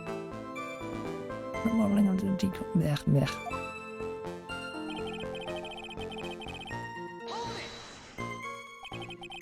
How big of a mirror are we talking about here? Oof, something about 4 meters wide and how about 2 meters high? Let's see, 1 meter is about 1 yard. Holy glass in a frame, that's huge. I was intending to install it on the ceiling and eventually.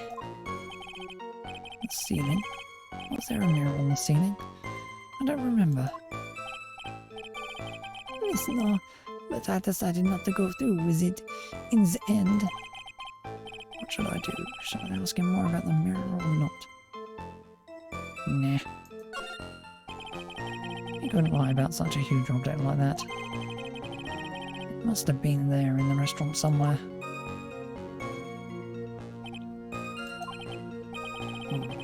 So the witness yesterday had seen the mirror, the victim reflected in a mirror.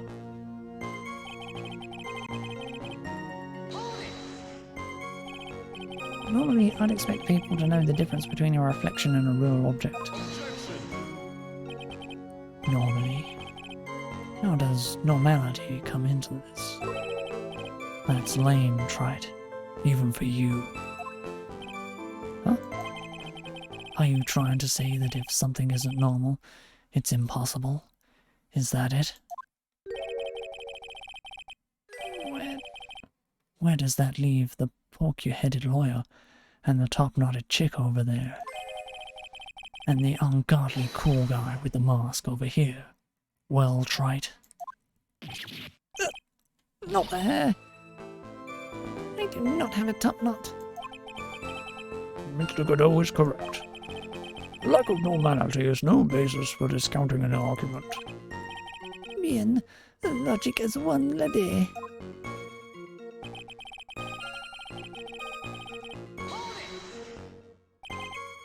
Everything? You would have seen everything in reverse? Hey Nick, we should take a sec and think about what old CD said in his testimony. How did he phrase it again? The boy was wearing the earpiece on the same side as the green lens of his specs.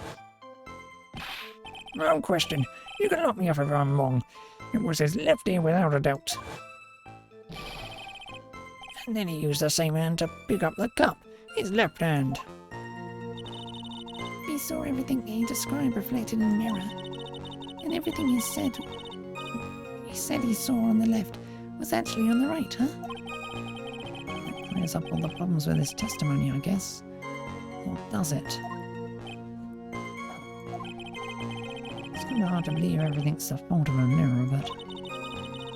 Do you think old CD saw everything for a reflection? If he did, it would explain all the contradictions in his testimony. That just makes the situation worse for Maggie. There's got to be something in that old man's testimony. We just got to dig deeper.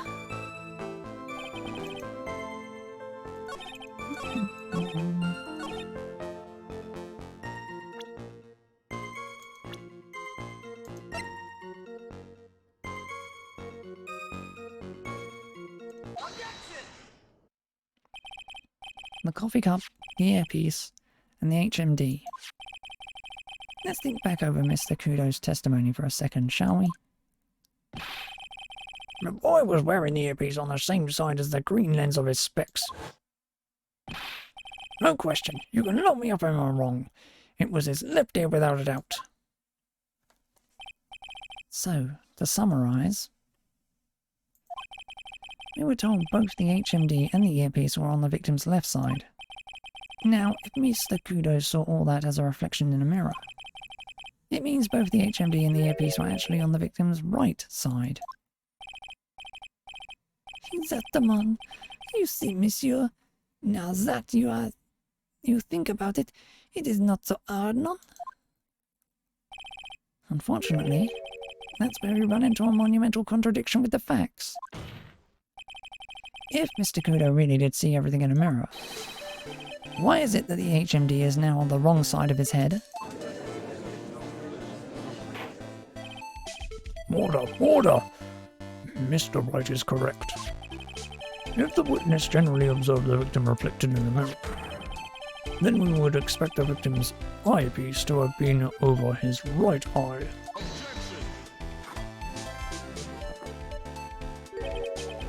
How bitter. Wright, you should have a taste of this bitterness. It'll calm you down in no time. Are we talking about your coffee or something completely different? You don't understand the way the witness thinks. Oh, he thinks? You remember this, I presume. The I broke the vase, sorry, apology letter? I mean, Mr. Kudo's sworn testimony? Exactly. The old man has one very grievous habit, other than throwing seeds. The more of an impression something makes, the more muddled his mind makes it. And what's the most striking thing about Mr. L? Clearly it's the victim's eyepiece. And that's my point. The old man strikes again.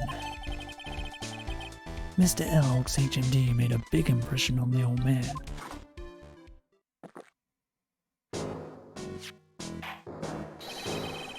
I saw the earpiece and those newfangled spectacles he was wearing. Oh yes, they were both on his left ear. Do you hear? His left ear. Well, Wright. That's the worst, but best impersonation of Kudo ever. Well, I really thought he was old Seedy for a minute there. Kudo's good. Enough. I must agree that yesterday's witness was irresponsibly rash in much of his testimony. Bad luck, Nick. Looks like the boil of a contradiction you found was just a rash. A mirror can't be beaten by a handful of seeds, nor can it lie. So, what exactly was the old man looking at? Fill us in, Mr. Armstrong. Go on, tell the court where all is. Me, I can explain. Please, if you will, look at the plan of the restaurants.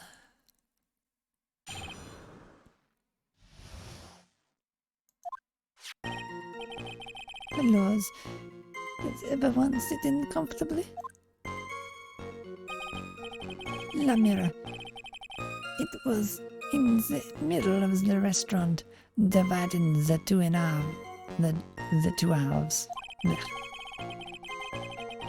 There is only one seat from which you could have seen an image of the victim. That is la seat at the table next to the victims. That was where the old man was sitting. After the terrible incident occurred, I moved the mirror, though it was not in the way. But naturally, I did not touch anything else. I see no problems with the explanation we have just heard. On the table next to the victims, Mr. Kudo could have seen the victim in the mirror. What a naughty little cookie I am, confusing all the men like this. Don't worry about it. We can keep up, except for the guy breaking out in cold sweat over there again. Ugh, I hate that guy. You said you didn't touch anything else apart from the mirror. Are you quite sure about that? One does, of course. Very well. Mr. Wright, your cross-examination, if you please.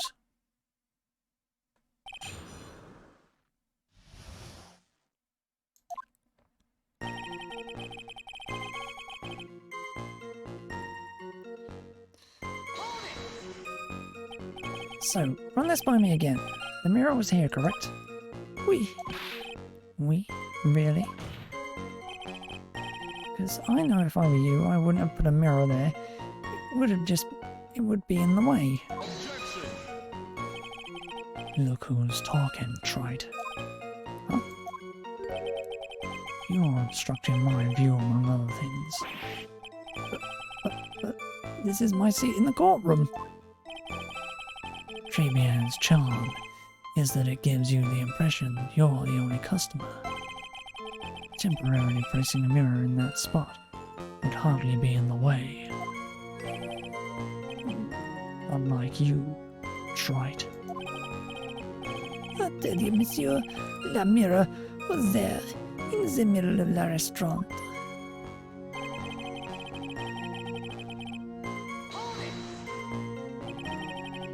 And why would that be? Oh la la, look how you lean toward me. Always attracts the younger boys. Maybe I should keep you in suspense a little longer. Mr. Armstrong, tell the court what you know at once. Attracts the older ones too. You know, handsome. Shall I tease you too? Hmm.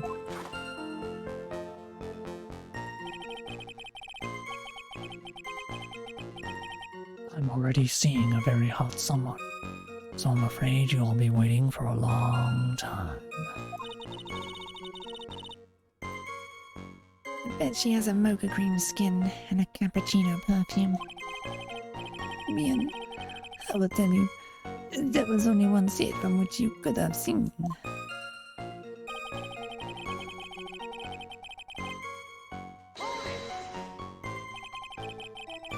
So, why can you only see the victim from that particular seat?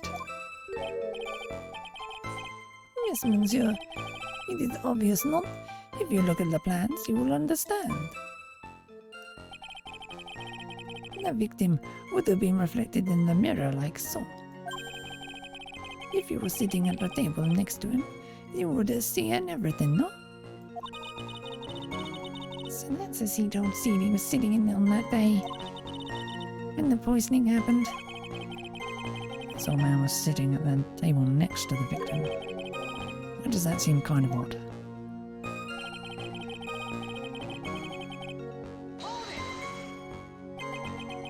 Did you move the mirror while Mr. Kudo was off calling the police? Oui, exactement. I carried it out of the restaurant then. You moved a huge mirror like that all by yourself? What can I say? I'm not out to pick things up, handsome.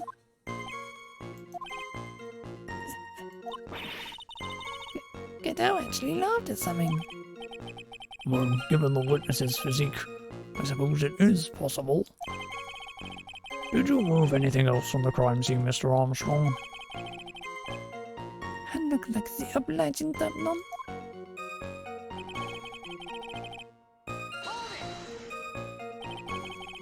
Are you sure about that?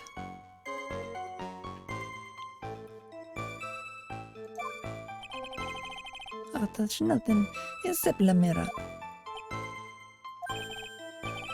Mr. Wright, is there something the witness has said that doesn't match the crime scene?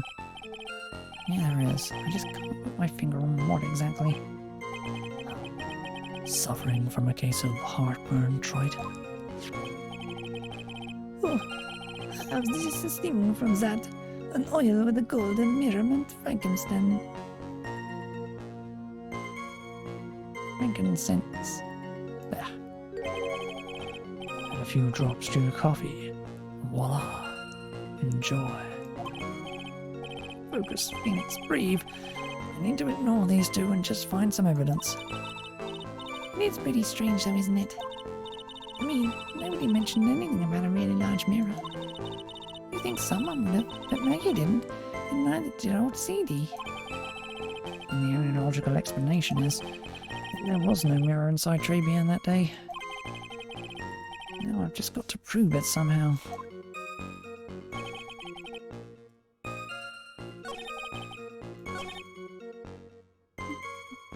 Oh.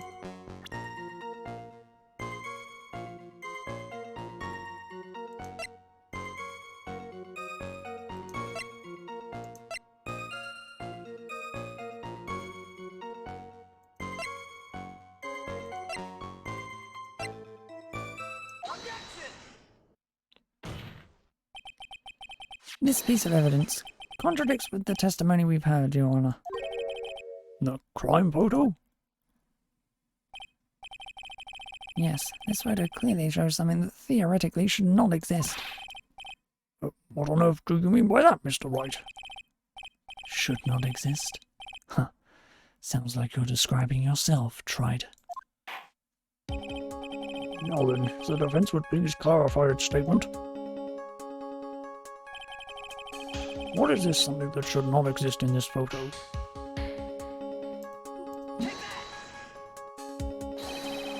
I think it's pretty obvious that this is what should not be in the picture. The vase? What possible connection does that have with this witness's testimony? Your Honor, I'm telling you that there should... I'm telling you that there should have been no vase on this table. Because it really clearly contradicts with this piece of evidence.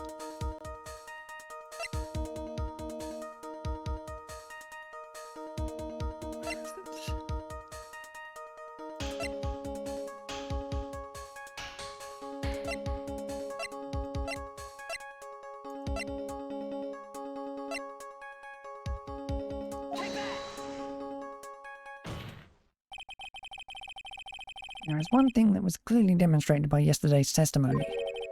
Mr. Kudo broke the vase that was on the table where he was sitting. And yet, as the court can see, there is an unbroken vase on the table next to the victim. Why? Because Mr. Kudo was not in fact sitting at the table next to the victim at all.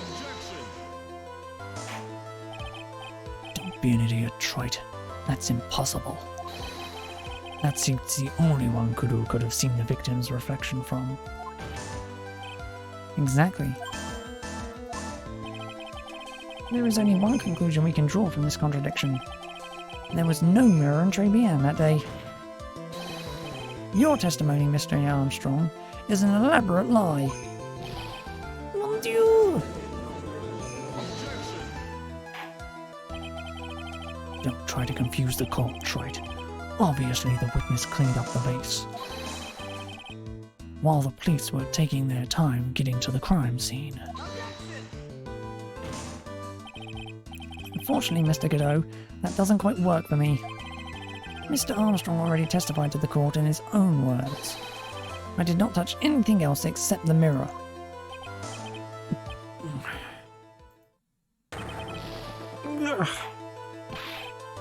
Well, witness, what do you have to say for yourself? I was right. There was no mirror in the restaurant that day. In light of this revelation, we return back to the original problem. Why did the victim have an earpiece in an ear in which he couldn't hear? You only get one shot in life. There's no turning back. If you want to claim that the mirror wasn't there, Wright, then this problem is all yours. How do you explain what the old man saw? If I can answer this, then I'll be that much closer to the truth. I can feel it. Are you going to be okay? Can you really solve this contradiction, Nick? There's more than just this one contradiction, Maya. What do you mean? Remember what Maggie told us? There was another man at the victim's table. And there was a sample CD on the victim's table. It all flies in the face of Mr. Kudo's testimony. And I think I know the reason why nothing in this case is adding up. Well, Mr. Wright, let's hear your answer. Yes, Your Honor. The reason behind all the contradictions in Mr. Kudo's testimony is simple.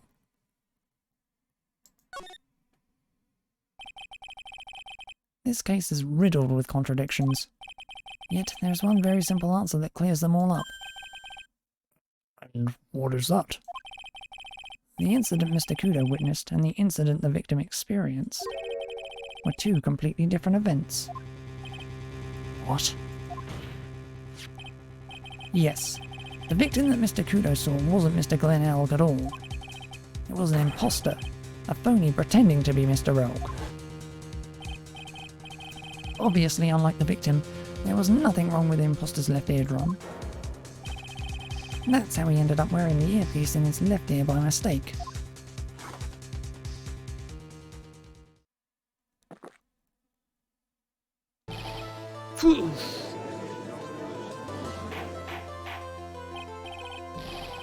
Order in the court.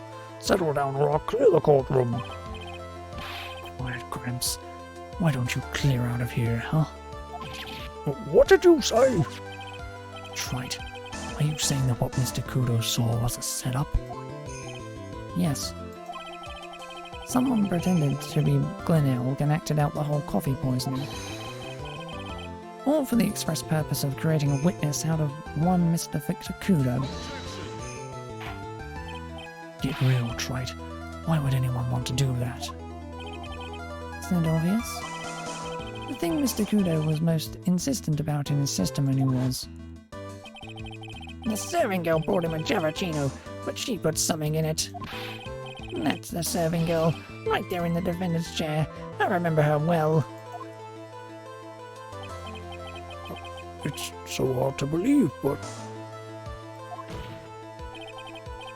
There was one, and only one reason to show Mr. Kudo this fake poisoning. to show Maggie Bride in the act of poisoning the coffee.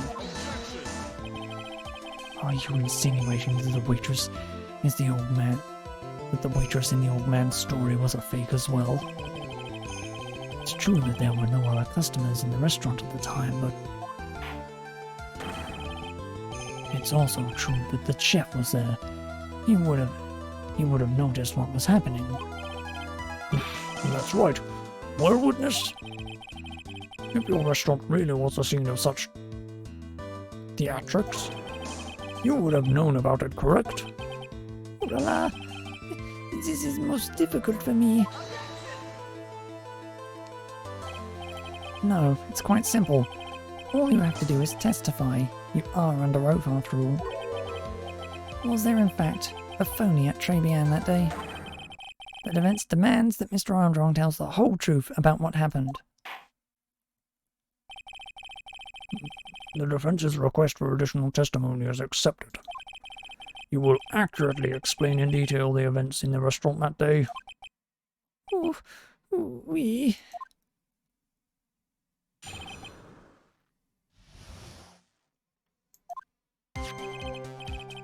La victime, Monsieur Elg, he came to my restaurant alone. I remember the old man arrived not long after him. There were no other customers. When he got word he won the lottery, Mon Elg became very excited. It was approximately 5 minutes later that the poisoning incident occurred. None. There was no time for a phony to do that acting.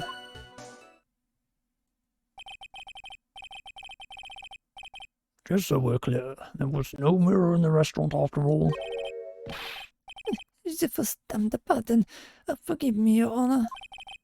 I lied because I wanted this mess to be cleared up quickly. What you have just done is commit perjury, Mr. Armstrong. I will decide how to punish you later. Oui. For now we will hear your cross-examination. Mr. Wright, if you please.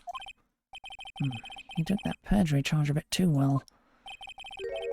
I'm guessing he'll be in more serious trouble after this cross-examination.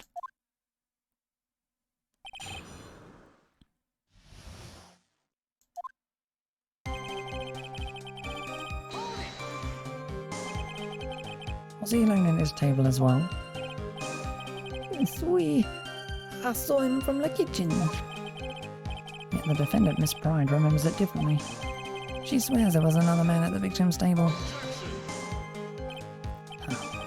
Unfortunately for you, Wright, yesterday's witness also testified that the victim was alone. You know, seeing you squirm like that reminds me of a certain coffee is bittersweet night. What kind of coffee has he been drinking? It's not coffee, it's love. It's love that's bittersweet. And when I say that makes her seem wise all of a sudden.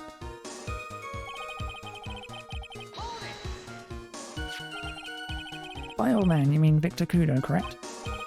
Oui. He comes often for my special coffee. I drank your coffee once, Mr. Armstrong. It's special, I'll give you that. It's worth a sip just for the experience. Oh, you make me so happy, monsieur. You are most welcome anytime. I said it was worth one sip, and nothing more. So, old man Kodo arrived at the restaurant around the same time as the victim. Maybe I should ask about his arrival in more detail.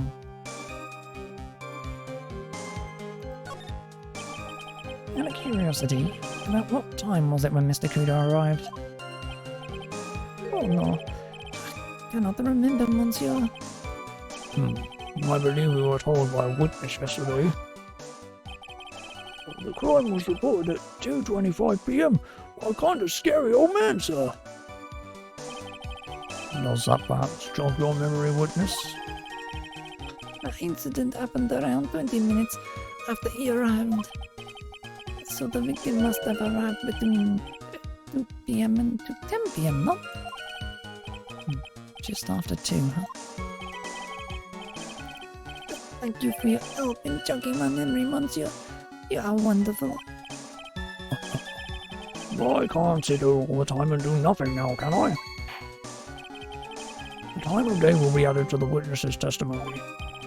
Oui, Monsieur Judge. Everything I do it for you. Merci bien. That's French, isn't it? And at least one person is in a good mood. He's even humming a song to himself. I remember the older man arrived, not long after him, just after 2 p.m. Are you absolutely sure about the time? But when I think really hard, I'm sure it was just after 2. Oui. It is the time I stopped serving the lunch menu. Right. I always break for lunch when the restaurants are serving their specials. I would know to wind up a case early just to make it on time. Guess you should never get between a hungry judge and his lunch. Oh, would you look at that? It's almost lunchtime already. Witness, get on with your testimony, please.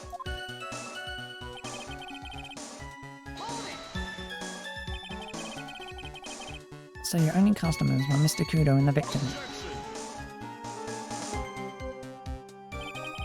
How many times do you need to ask the same thing, Trite? You'd never catch me drinking the same blend twice. Huh? You're trying to establish the presence of a phony victim in the restaurant, but you're wasting your time.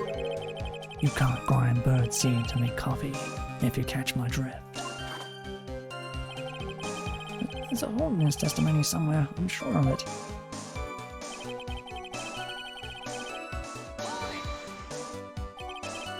Did you see him?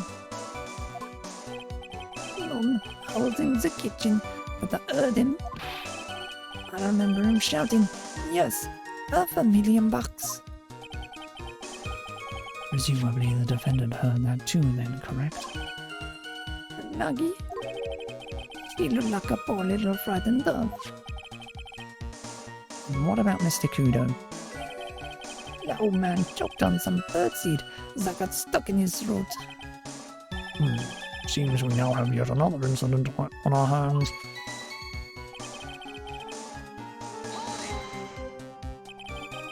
And what were you doing at that point? Without any customers, you must have had time to kill. I'm a multi-talented woman, monsieur. Sorry, what do you mean? There is Lara shift. There is Lara.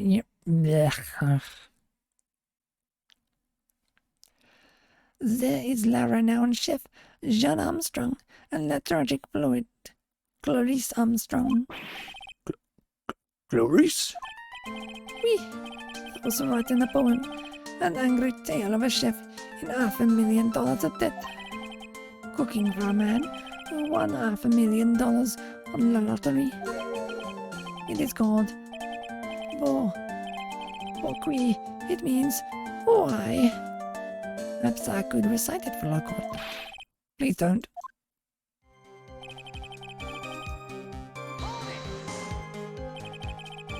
You mean you contacted the police as soon as the incident occurred? Ask the old man to call from the playphone. They are all argument, Trite. The purpose of this phony victim's performance was so the old man would see it. In other words, once the incident occurred, this opportunity would completely disappear. Indeed. In the end, it seems the shadow of doubt has been lifted.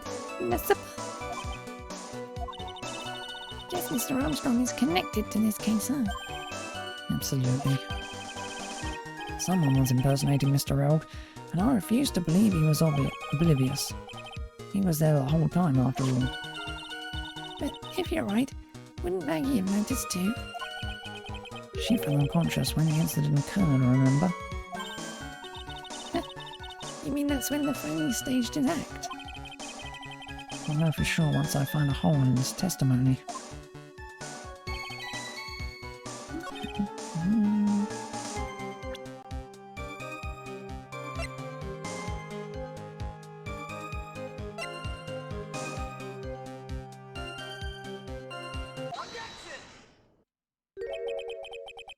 I'm afraid I finally got you, Mr. Armstrong.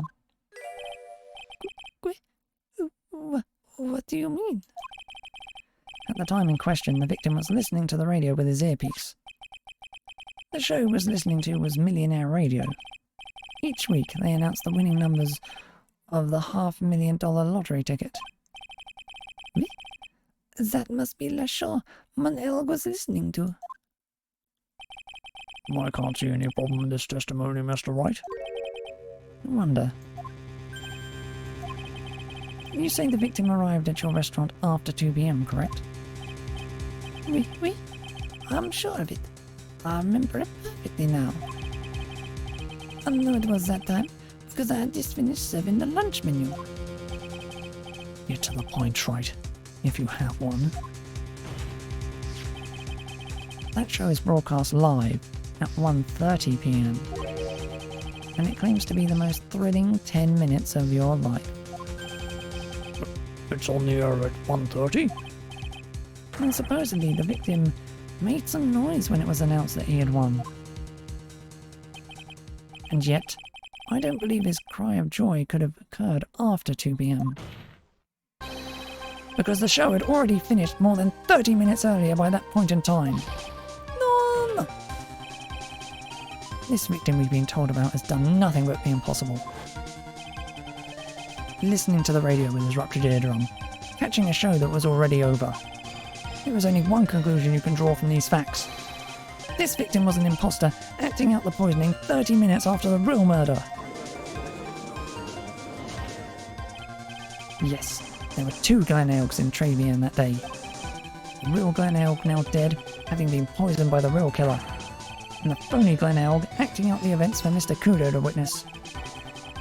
It certainly seems that way. I mean, if it wasn't the case, how could you explain the time discrepancy? Quite a performance, Wright. You were almost on a roll. But sadly, you lack the rock-hard foundation of rhyme to build your song. Rhythm to build your song. Yeah, whatever. What is this? Music Theory 101? Let's recap. According to your imaginative theory, it's now just after 2 p.m. The phony elk is performing a play for the benefit of Mr. Kudo. How would you explain then where the real Glen Elg is? I don't believe I have to spell this out for the court.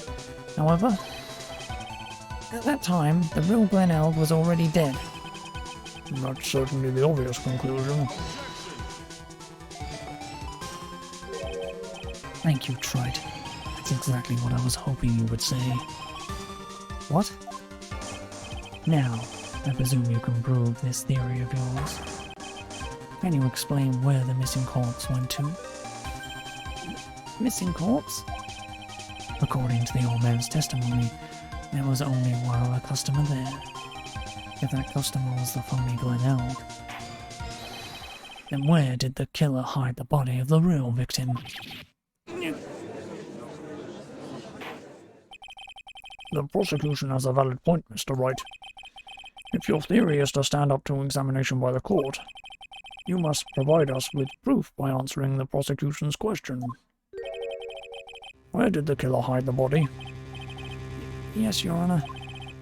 No conjecture, Wright. Let's hear some facts for once. Show the court a piece of evidence that proves where the body was hidden. Evidence? What's with the intense pressure in here all of a sudden? I thought I had him with that contradiction. But he's turned it all around and backed me into a corner instead. Well, Mr. Wright, the court will now hear the defense's theory and evidence. First, where was the body of the real Mr. Blech. Hey. First, where was the body of the real Mr. L concealed? Inside tricky. It would have been too dangerous to take the body outside. Obviously, the body must have been hidden somewhere inside Tribulations. Interesting. But where could a body have been hidden inside a restaurant? Perhaps you would care to show the court on these plans, Mr. Wright? Yes, Your Honour. The exact location where the body was concealed inside Tribulations is... The body was hidden here. I see. Nice supposition. The real question is, can you back it up? Where's the evidence that proves the body was hidden in that location?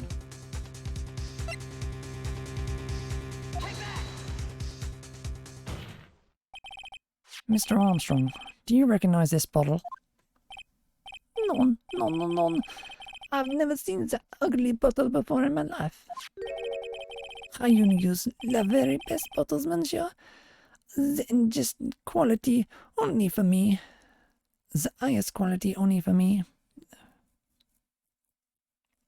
Think the words through first before you read them out. Where was that bottle found, Mr. Wright? Interestingly enough, Your Honour, it was found in the kitchen of Tribulations. What? But I only ever uses bottles for my aromatherapy oil. But this bottle doesn't contain aromatherapy oil, Mr. Armstrong. No, it contains a medication. What kind of medication? I'm sure everyone remembers, don't they? That Mr. L visited an ophthalmological clinic and was given medication that day. You can't be serious. The defense had the contents of the bottle analysed, and I have the lab results here. The contents of the bottle matched the prescription that was given to Mr. L. Then L's murderer hid the body in the restaurant kitchen, at which time this bottle fell out of the victim's pocket. Mr. Armstrong, when the incident occurred, didn't you say you were in the kitchen? Mon Dieu! Yes, you know what I'm about to say. It was you who hit the victim's body. You did a fine job pretending to defend my client, Maggie Bride, however.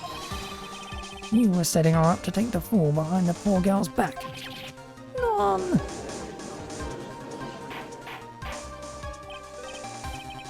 Order! Order! This is an extraordinary development. Witness, did you murder Mr. Glenelg? Never do such an horrible thing. No.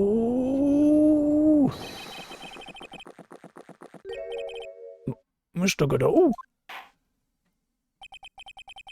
Bitterness. Every time I get lied to, I always down a mug of coffee.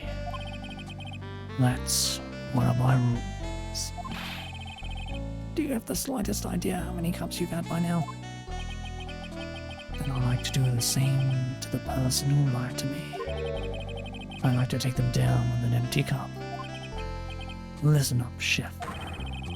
How about a brand new flavor in your ear, my H-deficient friend? You must demand the pardon. Please, you must hear me out. It is a trap. Listen to me. Por favor. No habla española, Mr. Armstrong, and por favor is Spanish. I'm only going to ask you once. Did you do it? None. Absolutely none. I simply... Let's hear it. You've got one shot, right, Gramps? Witness, the court will permit you the chance to make one final statement. If you lie under oath again, Mr. Godot's coffee mug awaits you, as does my gavel. It is clear. What do they always say? What do they always say in the movies? Got a bad feeling about this. Very well. Begin your final testimony, Mr. Armstrong.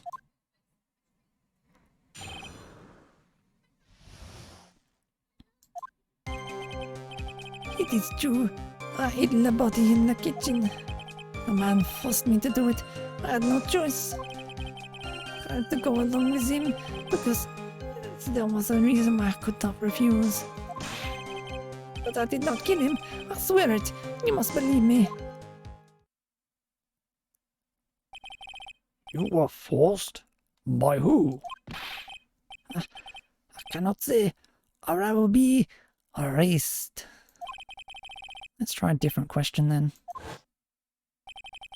When Mr. L died, was he really the only person at his table? There was.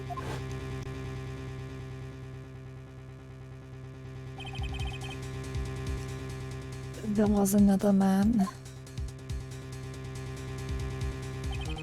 I knew it. He was telling the truth. You may cross-examine the witness now, Mr. Wright. There's just one more thing I need to do. I want to break this guy and get him to tell us the name of the real killer.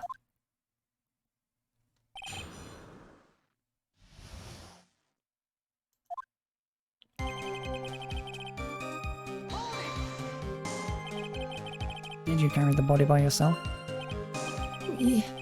I carried him. And I carried Maggie too. Maggie too? When she saw her victim collapse, she fainted. Could not leave us there. But why did you hide the bodies?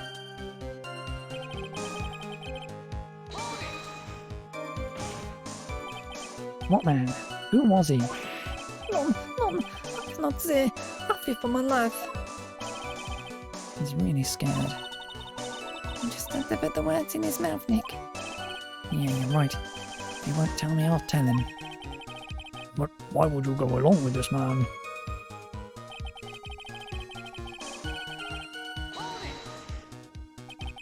For what reason would that be, Mr. Armstrong? You know me so.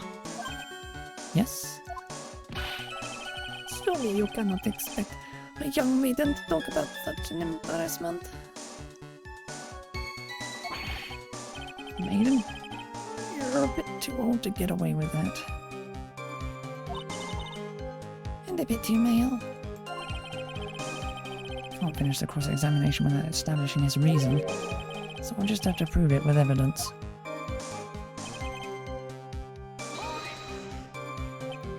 So, you are claiming that all you did was hide the bodies, is that correct?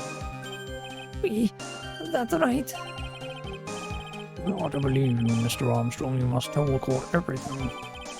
You must make clear the identity of the man who ordered you to do this. He's already confessed this much. He might as well stop dancing around the real issue. Yeah, but he really doesn't want to tell us who the killer is. And sock it to him, Nick. Yeah, it's not a bad idea.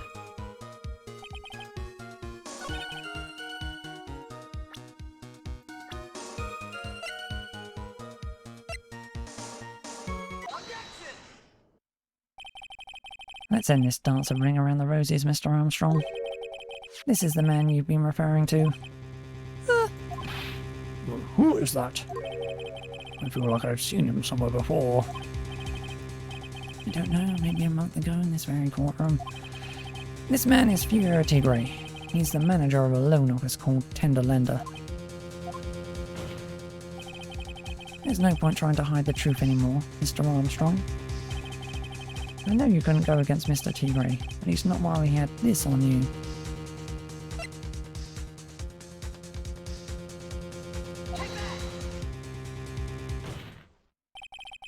A $500,000 loan from a black market loan shark. And you had no way of paying it back, did you? That's why you were forced to do anything this man told you. It is as you say. Mr. Armstrong. La Tiger. He told me he was going to use my restaurant for a business rendezvous. On that day in question, he was meeting the victim's demands that he repay his loan. I didn't know why it happened like that.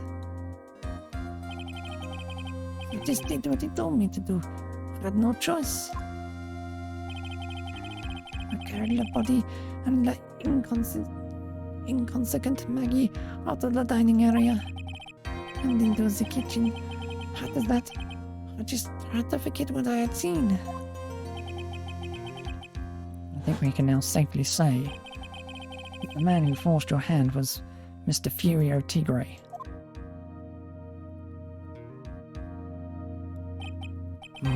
I do have one further question for you, Mr. Armstrong. The poison and the lottery ticket that were found in the defendant's apron pocket, was that your doing as well? None. I know nothing about that. Making it look like it was Maggie who had done it. I was not. It is despicable. Mr. Godot, you will summon this Furio Tigre as a witness. I doubt that can be arranged today, so we will adjourn for now. Proceedings will continue tomorrow.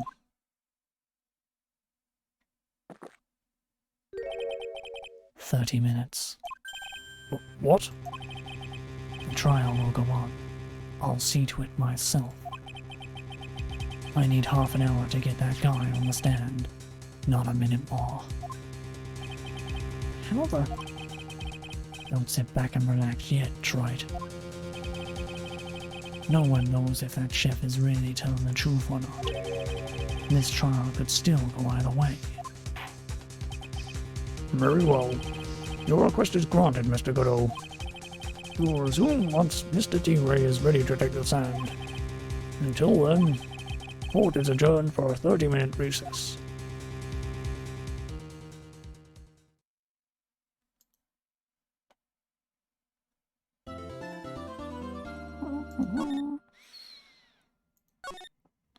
I am going to take this little break as a chance to run to the toilet quickly, so I'll be back in a minute.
Right.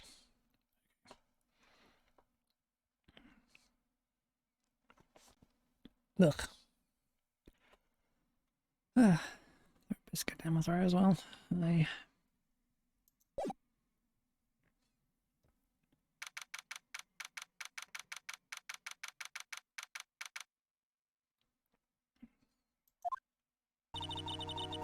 So we're finally going to see the tiger on the stand. We've almost got this case won now, Nick. I wish I could agree. Huh? I cross-examined Mr. Armstrong just now. He said he was just doing what the tiger told him to do. Godot picked up on it, remember? He pointed out that without proof, we don't know if what he testified is the truth. You mean, you think Mr. Armstrong is lying? I don't know, but if that's the line the prosecution takes, we could be in trouble. I get the feeling that we don't have the case-making evidence we're going to need. Hey, pal. Detective Gumshoe? What are you so jumpy about, Detective? Your hair's standing on end. Hey, that's the pot calling the kettle black, little Miss Topknot. Not a top knot. Never mind about the hair. Just calm down, alright? I can't stand still when I don't have a job to do. I get wound up. Oh, No kidding. you gotta have something you need me to do, pal. Anything. Well, Hey, I'm gonna take a jog back down to the precinct. I could get some prints analysed for you if you've got an hour. now, the trial will have reconvened by then. But Nick, we still don't have a really decisive piece of evidence, right? True. Without some kind of trump card to pull out, with the bag, we're really stuck. You said you could get some fingerprint analysis done in an hour. You bet. In that case, would you mind checking the prints on this for me?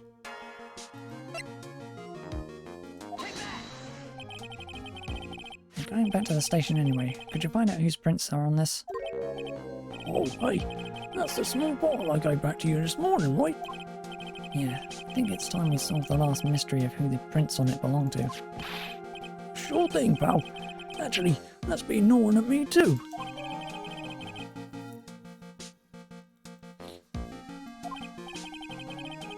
Okay, I'll get this off to the lab right away.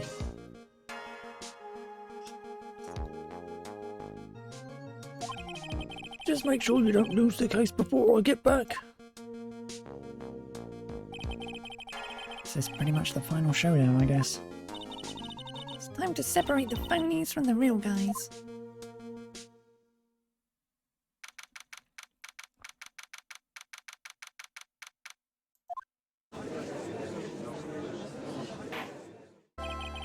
Court will now reconvene.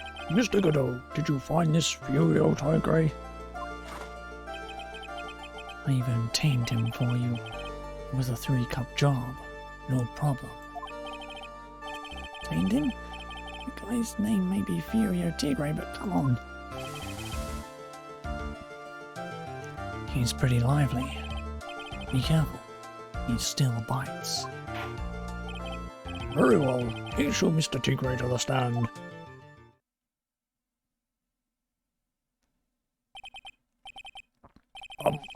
Witness, please state your name and not... Oh,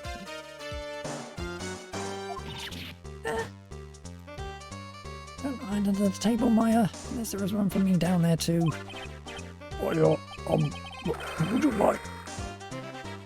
What you say to me? Nothing! I didn't say nothing, honest. I could have guessed that fear would induce a bad Brooklyn accent in the judge. I got business to take care of, you hear me? So who the hell called me into this hole? Was it you, Spiky? No, of course not. It was the judge. Your Honor? Oh dear, I seem to have dropped my pen. Where on earth is it? Don't mind me, just carry on with the proceedings as normal. That's it. We're doomed. Maybe you didn't hear me. I said who the hell was it to call me in here? There's no need to shout. We can all hear you. What'd you say? There's no point struggling. You're caught in a snare. The relentless snare of the law. And I'm the one that holds you in.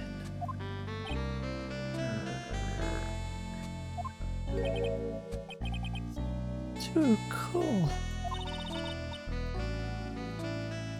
Don't let him get the better of you, Nick. Let's start with the basics. You know about the incident in question, correct? Incident? I don't know nothing about no stinking incident, Moss boy. You mean you didn't attend the previous trial of Maggie Bride? Maggie who? I've got more important things to do than watch courtroom dramas. Of course. Well, perhaps you could give us your testimony then. Please tell us about what you did on the day of the murder. Phoenix, right. You's the one who set this up, didn't you? I was gonna regret the day you were off at the Tigers for... You hear what I'm saying? Maybe I should have brought a diaper with me today.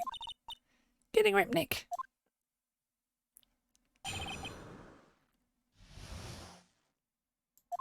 I don't know nothing about no murder.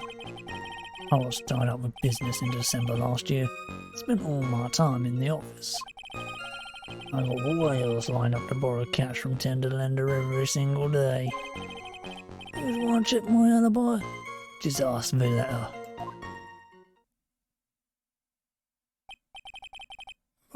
At last I found my pen.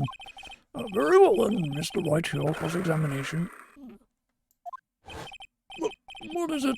Please, witness, if you could refrain from shouting out like that. I know the kind of games that guy in the blue plays. That lowlife ain't no lawyer. He just punches above it, punches away at stupid details till he wins. Lowlife? Me? Listen up, smarty. Every time you ask me something that doesn't relate to this case, I'm gonna bill you $50,000. Then you's gonna borrow the cash from me. That's one loan contract I refused to sign. And don't think it ain't gonna hurt when you tangle with the tiger.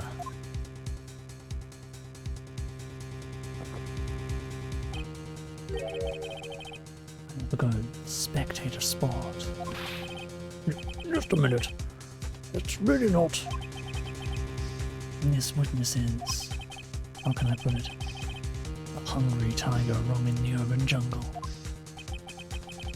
Get on his bad side, and I'll bite everyone's heads off. Yours too.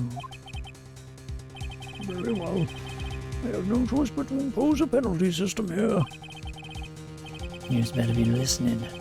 I said I got business to take care of. Big business. If I don't split now, I ain't gonna catch my bus. The court will impose a penalty for any irrelevant pressing of witness testimony. Keep that in mind as you begin your cross-examination, Mr. Wright. Yes, Your Honor. You can do it, Nick. Come out from under there already, would you, Maya? Fine, I won't press everything.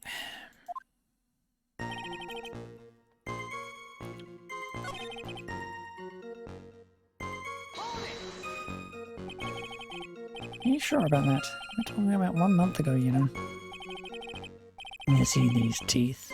That's how sharp my secretary is. Sharp. Is he talking about Viola Cadaverini? She writes everything in my scheduler. December. Mainly in the office. That's what it says, so that's where I was. That seems like a rather sketchy schedule. Here he goes again. What the tiger did all December isn't the issue. What's important is what he was doing on the day of the murder, so now what?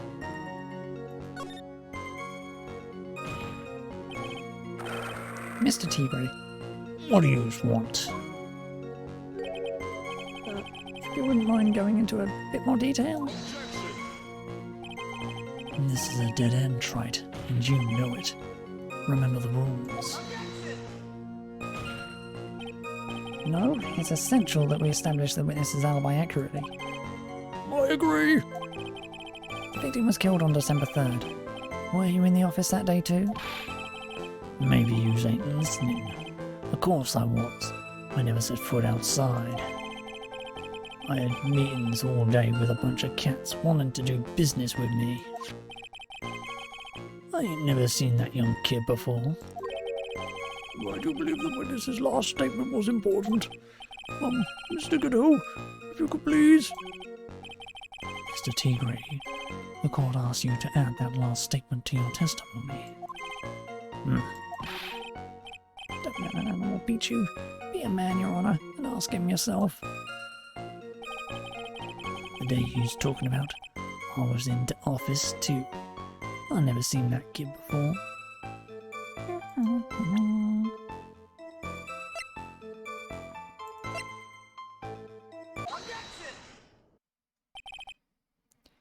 Mr. Tigre, you claim you didn't know Mr. Glen Elg, but it appears that Mr. Elg knew you.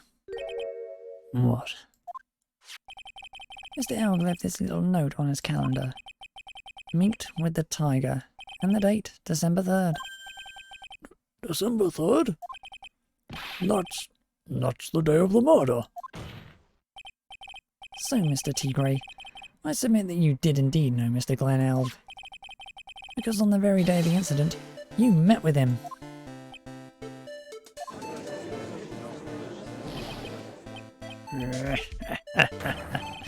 Not bad. He's actually not bad.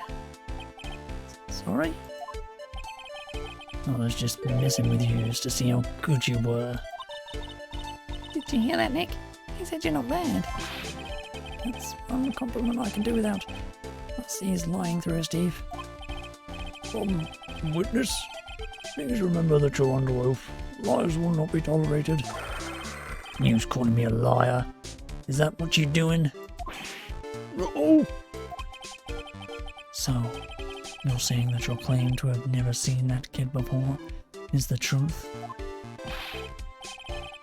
I said I'm dead serious. You's better believe that's the truth. I'd say that gives me time to enjoy another cup of pure black magic.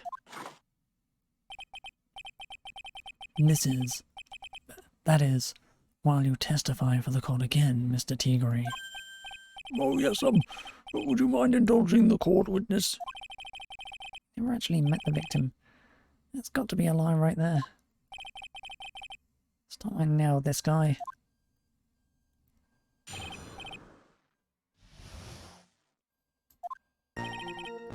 I ain't no liar. I never met Glen Elg. There was some lame guy with that name, though. Wanted to borrow cash from me. I set up a meeting with the guy at my office, Tender Lender. I waited around for him, but he ain't ever showed. I ain't never even been to that Tribulations joint. You's here? I see. That all seems perfectly logical. You had arranged to meet with the victim, but he didn't show up. I've heard it's pretty hard to keep appointments when you're dead. Very well. You may begin your cross-examination, Mr. Wright. Yes, Your Honor. Didn't I tell you I got a big deal going down today? I ain't gonna make my bus now. I'm gonna have to take the express train. That bill's going straight to you, Wright.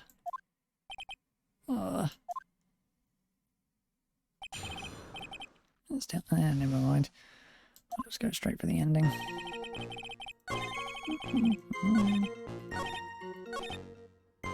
don't really like doing his voice.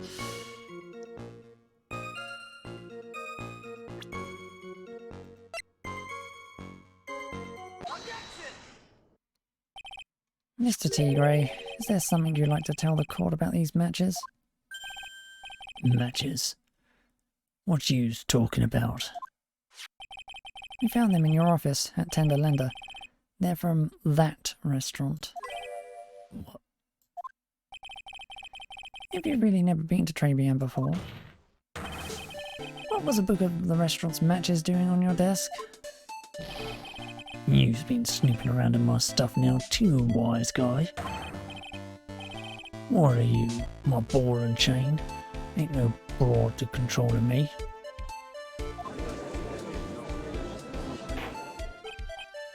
Border! Moral witness. I think it's time you started telling us the truth, don't you? Sorry! I'm terribly sorry. Forgive me! I ain't no pussycat. I don't go back on what I said. But okay. I was at the joint that day. What? Well, listen good, alright. I might have been there, but I still never met that kid. Well. Looks like an order just came in for another testimony. This close to proving it was him. He did meet Glen Elg that day. And he did put poison in his coffee. He must have.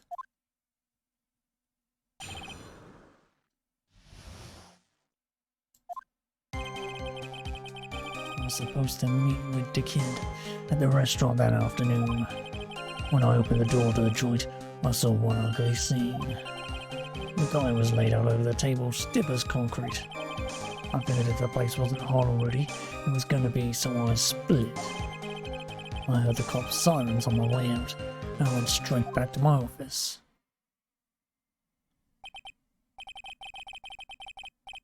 I see. You didn't actually meet with him in the end, then. Well, Mr. Wright, your cross-examination, please. Yes, Your Honor. Hold it. If I wait around here any longer, I ain't even gonna make the normal express. No more stupid questions. No problem. Anytime Trite presses you on something irrelevant, I'll see he pays a penalty. Mr. Godot, it's my job. Your job is to slam that little hammer of yours and call a guilty verdict. So do it. Yes, sir. The Special Express ain't cheap, right? Just so yous know, since yous paying. Oh man, doesn't the rule of law mean anything around here?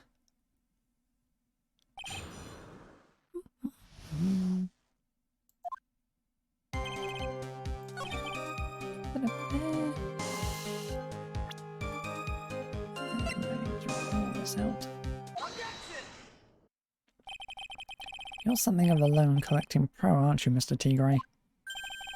No one escapes the tiger's clutches. I'm something of a lie detecting pro.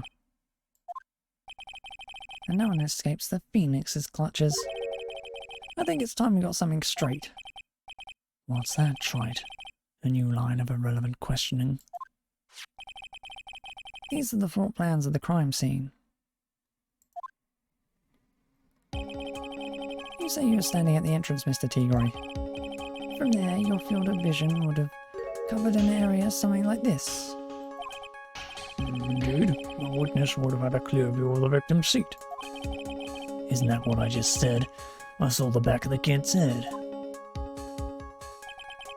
Fortunately for you, that is not possible. If the court would think back, you'll remember that between each of the tables is a tall partition. Why, that's true. Now look at the plans again. The truth is painfully obvious. From the entrance, the field of vision of any customer walking in ends here.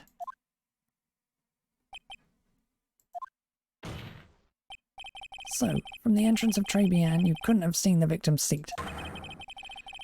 But you did see the victim that day because you met with him. Mom, have you forgotten the old man's testimony yesterday? The victim was alone at his table. But the events just prove that point to be moot. The victim witnessed by Mr. Kudo was not Glen Elg, but a fake. What? In order to have Mr. Kudo falsely testify, The real killer posed as the victim he had just killed and acted out a charade. That will do.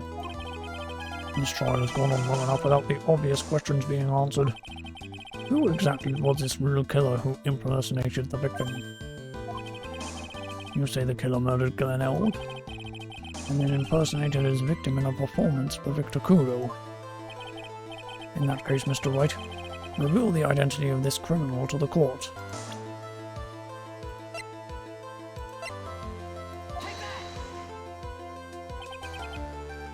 Obviously, the killer is Furio Tigre. No one else could have done it.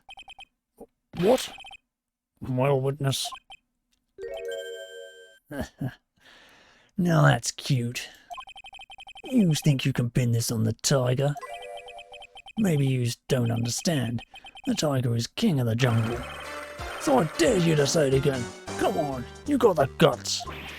You can't threaten me, Mr. Tigre. It's an offense. Go ahead and tell the witness, Mr. Wright. Mr. Wright? Sounds to me like it must be you, old man. You've got guts. I'll give you that. But Mr. Wright, don't leave me down all alone. Perhaps I can end this embarrassment. But Mr. Godot? Let's just go back over Mr. Kudo's testimony one more time. The old man didn't just see the victim. Oh, no. The serving girl brought him a Javachino. Would she put something in it? There's no question about it. She very conspicuously put some white powder in there. Was the victim he saw the real victim or not? That doesn't matter. The fact remains, he saw the accused put the poison into the coffee. Yes, it was the waitress who poisoned the coffee. Very impressive, Mr. Godot. Waiting for my absence to launch your attack. Huh. Found your pen at last, Wright. It was in my pocket. But anyway, Mr. Kudo witnessed two people that day. He saw the victim, the supposed Mr. Glenn Elg, and the waitress from behind. Yes, your point, Mr. Wright? I think the conclusion is obvious. If this Glenn Elg was really the killer in disguise, then surely it's possible the waitress was also part of the show. What? You mean the waitress was an imposter as well? The defendant, Miss Bride, fell unconscious immediately after the incident. And someone used her fainting to hatch an elaborate plan to pin the murder on her. Who on earth was it? Who was this waitress that Mr. Kudo witnessed?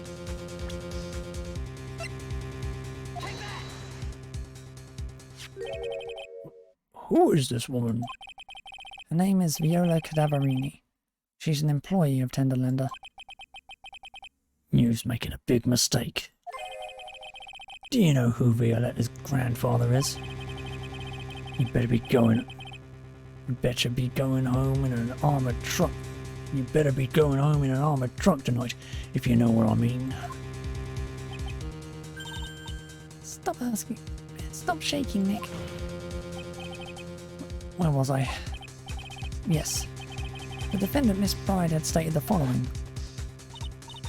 Well, when I took the coffee over to the victim's table, it's true there was another customer in the restaurant. She was sort of creepy, and she had a kind of cackling laugh.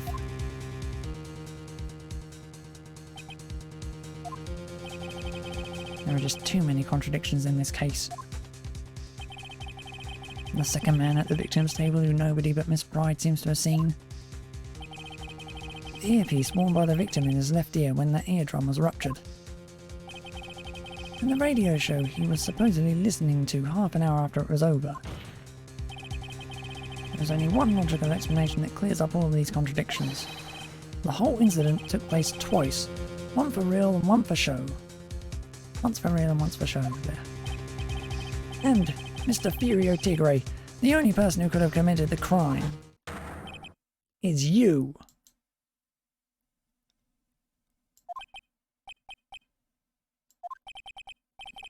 Witness, what have you got to say? That's cute. Sorry? You's alright. I could do with a guy like you around. What do you mean? Okay, I'm in on this game. I'm gonna have to charter a jet to get me to my meeting now, but I'm gonna give you one more thing to think about before I go. Something to think about? You's got it all wrapped up nice, huh, Wright? But you's missed out one real important thing. That can't be. I was in the joint that day. I met that kid too. But I couldn't have poisoned him. He was here. What? Do you really expect us to believe you now, Mr. T-Ray? What a troublemaker. Troublemaker? Looks like we're going to need another one for the road.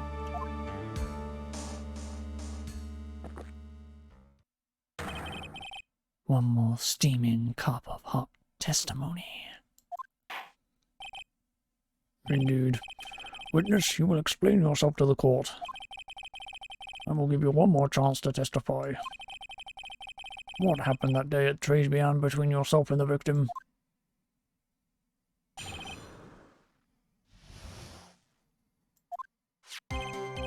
Yeah, I loaned out cash, about $100,000.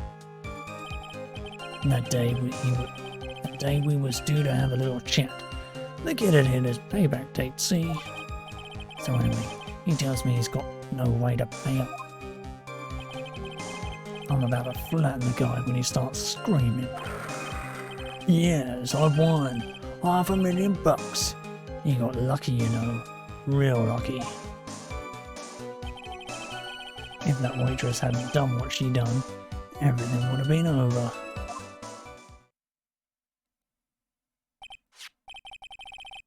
Now I see that the principal amount you loaned to Mr. L was $50,000. Yeah, well, you've got the vig to take into account. Interest builds up fast, you know. That's faster than fast. $100,000 is twice his principal. And the repayment deadline was December 3rd, the day of the incident in question. Yeah, he was one lucky kid. He got that $500,000 just in time. So I ain't have no reason to kill the kid. And if I ain't got no motive, you ain't got no case. His motive. He has to have one, but what is it?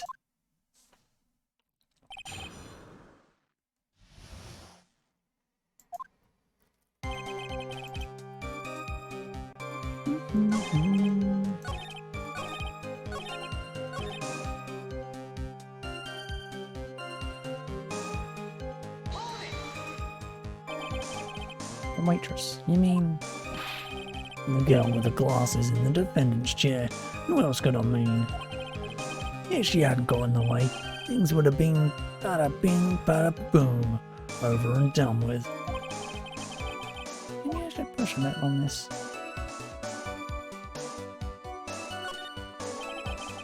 What exactly are you implying the defendant did?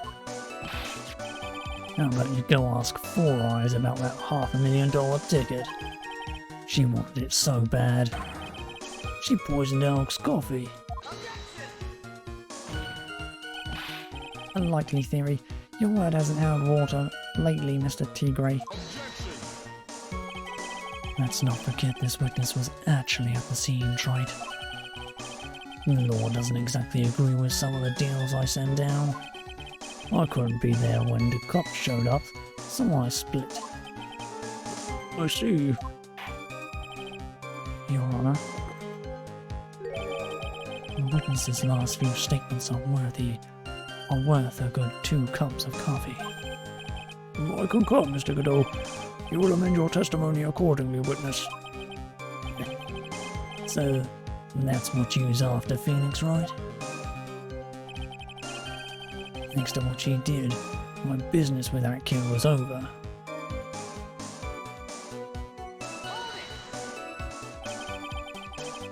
Vega's trying to pin the crime on Maggie. I don't care about what he saw, it's only going to damage our cause. What do you mean things would have been over and done with? I used all there or what? I'm talking about cash. I was there to get my $100,000 back, that's all. I'm a businessman. It was all coming together before that waitress got in the way. As far as I can tell from the witness's testimony, other than recouping his loan, Mr. Tigre had no motive of killing the victim. Well, Mr. Wright, are you happy with the testimony, or would you like it amended? I'm not going to get anywhere with the testimony as it stands. Your Honour, the defence would like the testimony amended. Very well. Witness, you will amend your testimony to reflect your recent statements, please.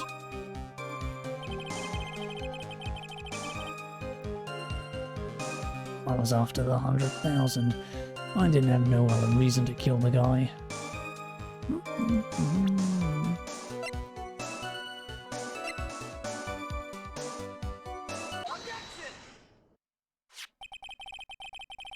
So, you just intended to get back the $100,000, Mr. Elgoju, correct? I loaned the guy the cash, so that's my right. Unfortunately for Mr. Elg, I don't believe the $100,000 is what you were really after. What are you getting at, Trite? What else would a moneylender be after other than money? Oh, the moneylender was after money, but money in a totally different league. The kind of money that a single disc like this would fetch. What is that? A computer virus, Your Honour. A virus called MC Bomber. A computer virus? What does one of those do? A computer virus is a program that wreaks havoc on the insides of a computer. A computer? What does one of those do? Guess the beard isn't the only part of his honour that is from the Stone Age. I'll explain it to you later, Your Honour. Right now, this is the important part. A virus like MC Bomber will be worth several $1 million on the black market. Several $1 million? Lending money with no hope of ever seeing repayment would normally be bad for business. But in this case, the very fact that Glenn Elk had no way to repay the money is crucial. What? Glenn Elk was a programmer, a highly skilled programmer. That skill was the collateral Mr. L put up in order to borrow the money. You are trying to suggest the witness's motive was to get hold of that program? Exactly. The witness may have poor fashion sense, but he is by no means an idiot, Trite. A man like him could get his hands on $1 million without resorting to murder. Of course he could, provided that he had time. But what if he had needed the money right then? When the pressure's on, the luxury of choice tends to disappear. It seems you have a logical conclusion for this theory, Mr. Wright. Would you care to share it with us? Why did Mr. Tigre need money to the tune of $1 million?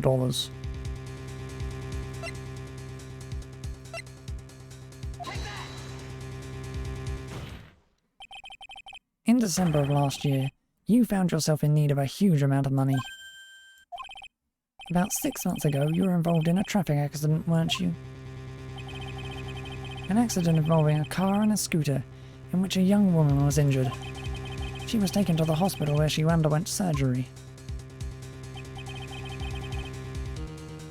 How much of this do you know? These medical papers document the treatment of the young woman in question. According to these, her operational cost $1 million. And yet when the payment was due last month, You somehow managed to pay it in full. $1 million? A preposterous sum. Someone should sue those HMOs. No one would pay a bill like that. If the medical association got wind of it, the hospital would end up as dead as a morgue.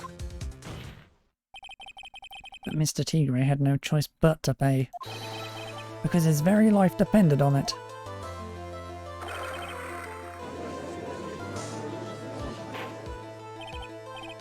Order! Order! Order!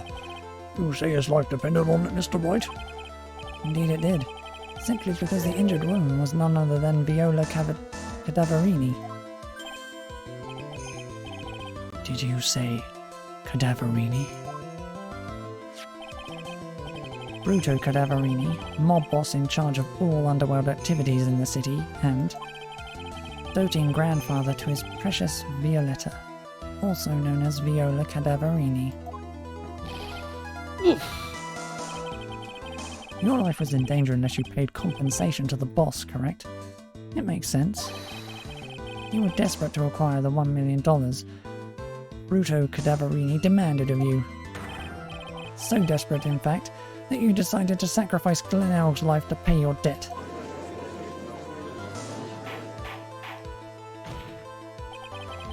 On the day of the murder, Mr. Tigre's sole intention was to get his hands on this CD. Glenelg had no way of paying back that $100,000, and Mr. Tigre knew it. But then a miracle happened. The kind that Mr. Tigre would prefer to say never happened, but he can't, and neither can I. Lottery win. Exactly. At the 11th hour, Mr. Elg won $500,000 on the lottery, which left Mr. Tigre with no way of getting his hands on the all-important CD. At least, no legitimate way.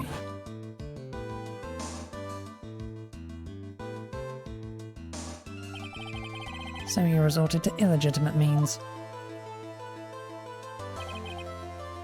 It's crazy. He murdered Glenelg, and then made his next move, to frame Maggie Bride for the crime. Mr. Tigre posed as Glenelg, while Viola Cadaverini played the role of Miss Bride. And then they reenacted the whole thing in order to establish a witness. The witness being the one we all heard testify yesterday, Mr. Victor Kudo. Like I said, Trite, that's crazy. No one could pull off a stunt like that. For starters, there's no way the chef could have been kept in the dark about it. But Mr. Armstrong was in on it from the very beginning. Have you forgotten already, Mr. Godot? Mr. Armstrong owed the witness money too. $500,000, in fact. He had no choice but to go along with Mr. Tigre's plan.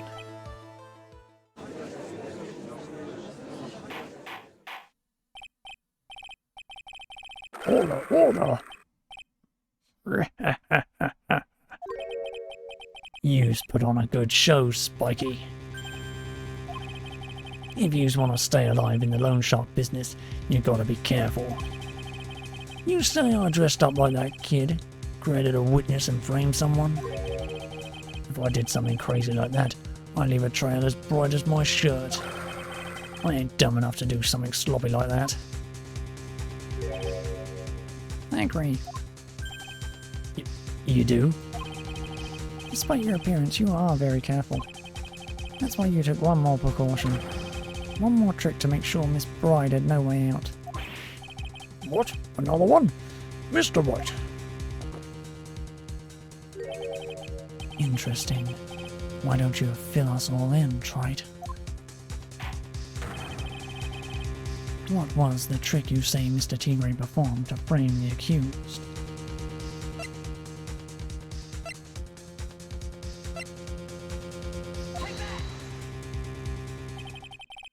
What on earth is that?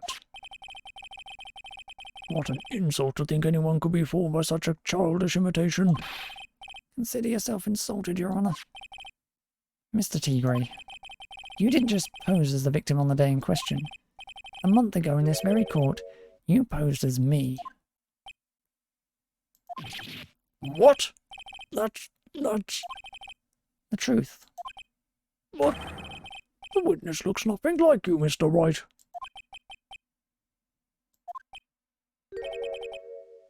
Although, now that I think about it, it was you, wasn't it?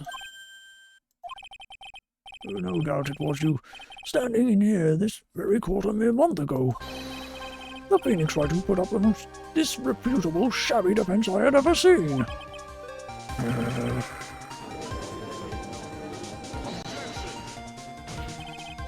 Can you prove that, Gramps? Who the attorney who represented the accused here a month ago was this man? Are you prepared to take the stand and testify that it was him?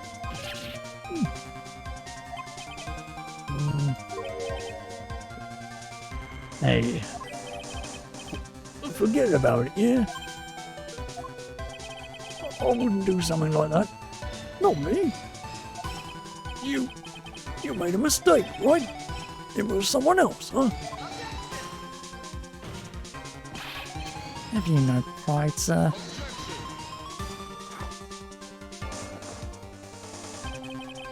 This isn't a matter of pride. In case you didn't know, Wright, here in court, we deal with people's lives.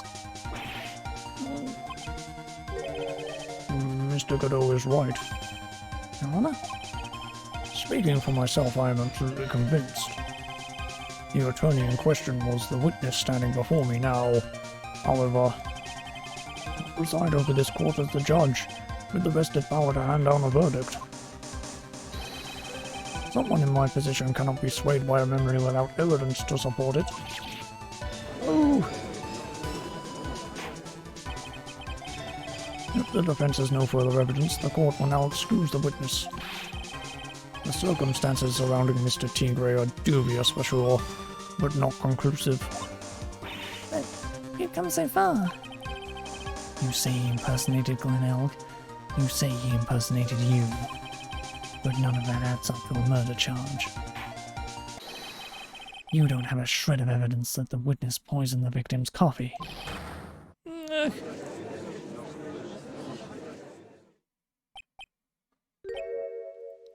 Huh. Sucks to be you, Wright. Don't mess with a tiger, or you're gonna get mauled. You've got that? All we managed to do here was chase him around a bit. So close to getting him to admit his own guilt. Huh. Looks like I won't be needing a refill. I just had one more piece of evidence. One more piece of evidence and maybe I can get Maggie off the hook. This witness's cross-examination is over. You are free to go, Mr. Tigre.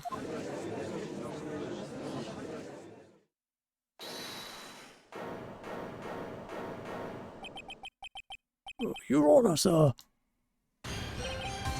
Wait! Detective? Detective Gumshoe. Sorry I took so long, pal. I staked everything on this. My badge, the works. So here it is. My heart's counting on this too. What is it, Detective? Isn't it obvious, pal? It's the final decisive piece of evidence. What?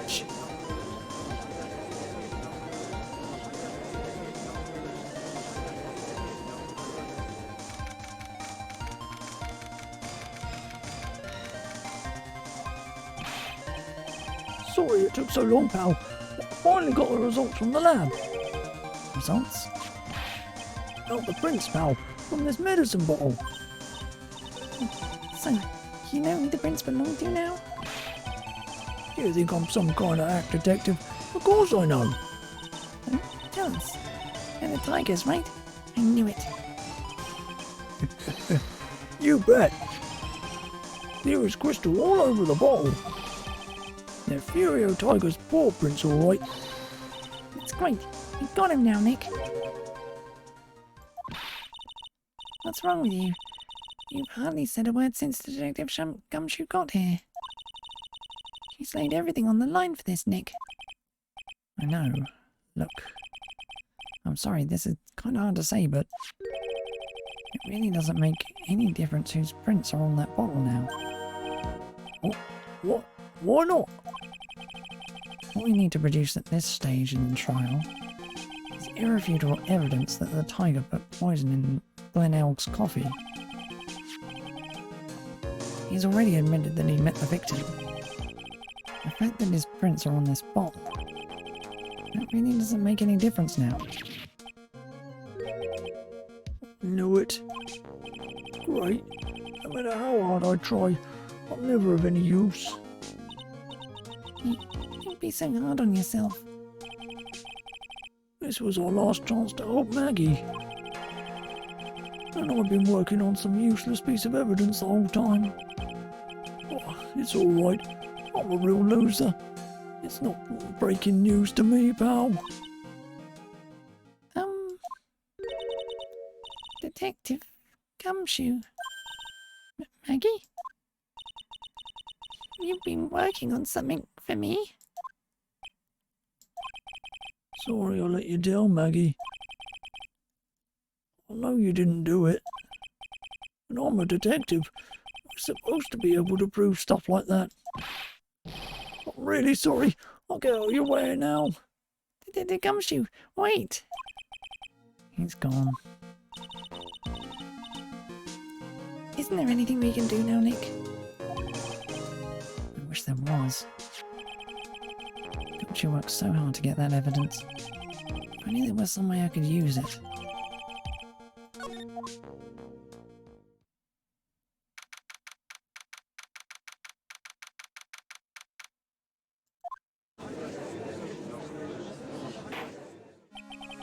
Mr. Wright, Yes, Your Honour? I granted you a recess so you could prepare this decisive evidence you've discovered. Yes. Don't keep us all in suspense, Wright. Show us. Naturally. We can assume it's evidence that will actually stand up in court, can't we? Think, Phoenix. Don't let Gumshoe's hard work go to waste. How much more of my time are you gonna waste? I ain't been to no court before. But yous lawyers sure know how to blow things out of proportion. No doubt, given the nature of the evidence, it will speak for itself. Nevertheless, you want to talk us through it, Mr. White. I can't prove anything new with this evidence. I'm really backed into a corner here, but maybe if he thinks he's got me beat, let his guard down a bit. Don't keep us waiting any longer, Mr. White. Present this final decisive piece of evidence to the court.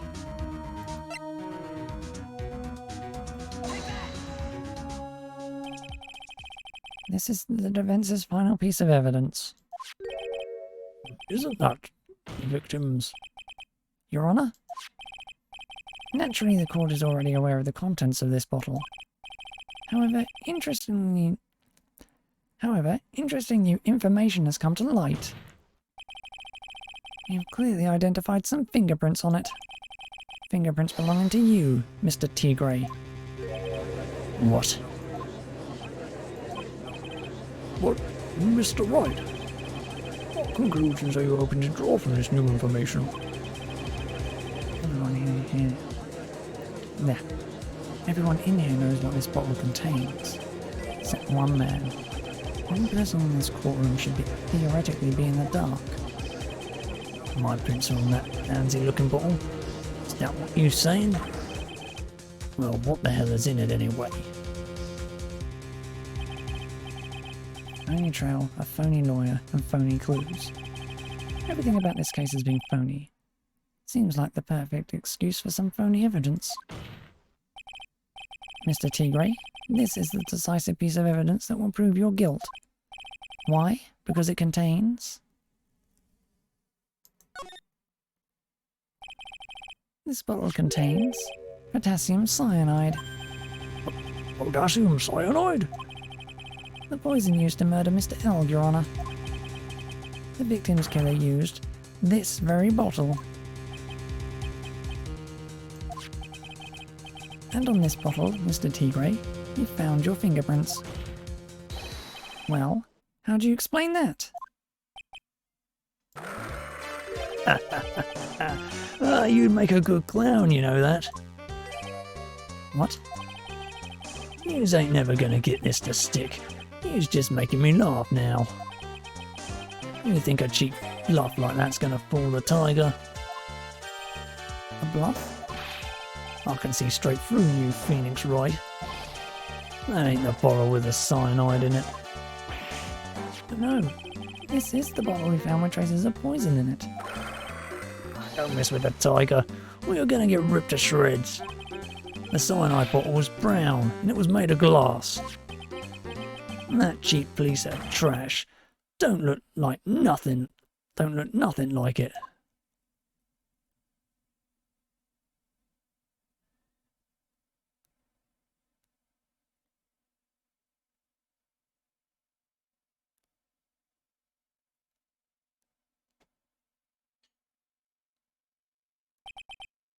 Got him. At last. What? Why's everyone gone quiet? I said that bottle. Is this the bottle you were referring to? Yeah, that's it. That's the bottle the cyanide was in. But yous ain't gonna find my prints on that bottle. Don't let that cozy looking suit fool you people. That lawyer's just playing games. Tell him, Mr. Prosecutor. Tell that guy where to go. You still haven't figured it out. Don't you realize what you just said? And what I said?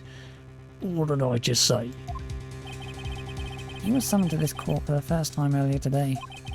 If you really had nothing to do with the murder, you shouldn't have known all the little details.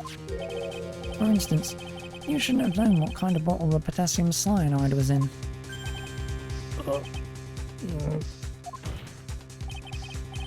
But just now you slipped up in front of every single person in this courtroom. You described the exact bottle used by the killer to hold the poison. Yous don't know who you're messing with. I'm the tiger. I control millions of dollars on the black market. You think I'm gonna let some jumped up suit get the better of me? Sure. The last piece of evidence was phony. But that's just what you deserve. A phony trial with a phony lawyer. It was all played out by you, the biggest phony of all.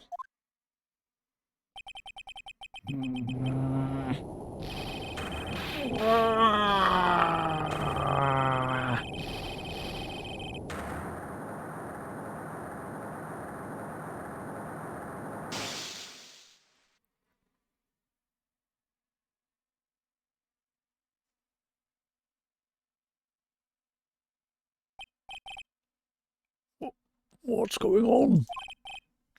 Looks like a blackout.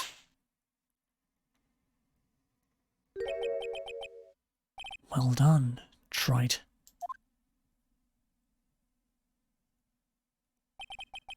I saved my 17th cup of coffee just for you. Savor it while you watch the police restrain your prey.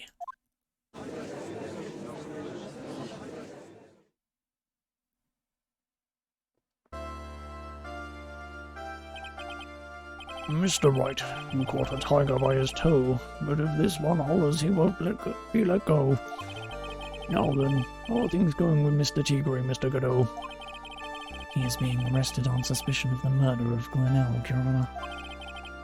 Fortunately for us, we managed to rectify a very grave error. Miss Bride was found guilty in the absence of a genuine defense attorney. Yes, she was. And in the absence of genuine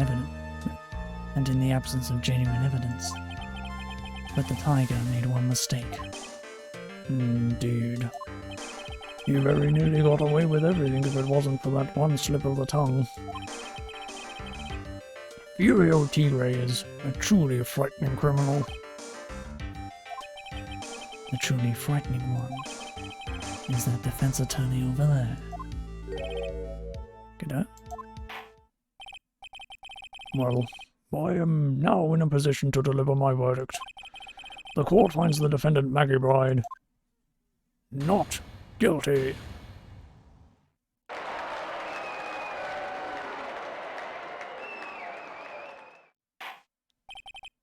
That is all. This court is adjourned.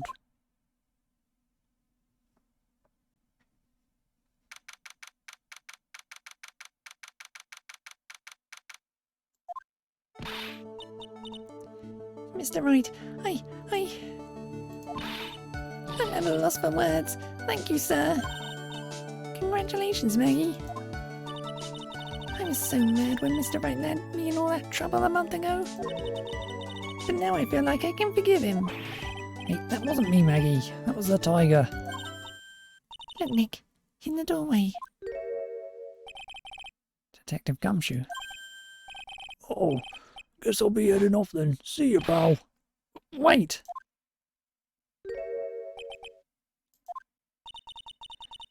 Detective Gumshoe. Oh yeah, congratulations, Maggie. Thanks.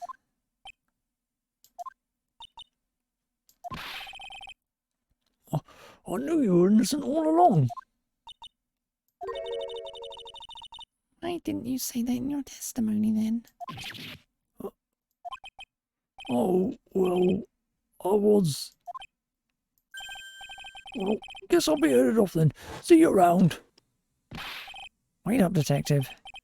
He just ran off. Maggie, why are you being so hard on him?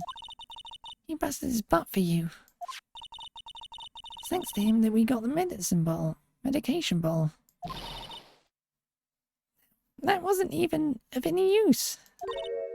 But it's only because Mr. Wright used it so cleverly. Detective Gumshoe was just running around in circles. Poor guy. Looks like she still isn't ready to forgive him. Can't you put in a good word for him, Nick? Yeah, Myra's right. I should help Gumshoe out. It's clear he needs it.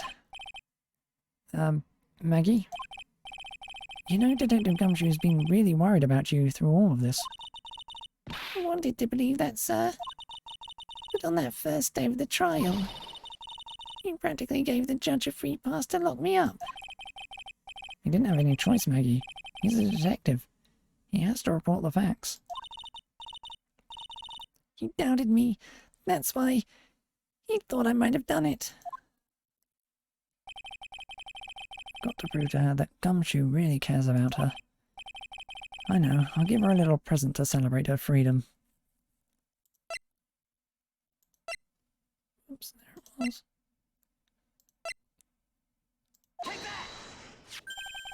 Here you are. A present to celebrate your freedom. That's... Present from Detective Gumshoe, made with a ton of love. He said you lost weight and he was worried about you. Detective Gumshoe. I actually really like weenies, you know. Did you guys hear that? I'm pretty hungry myself, you know. Yeah, the trial dragged on a bit today, didn't it? Is it okay if I eat this now?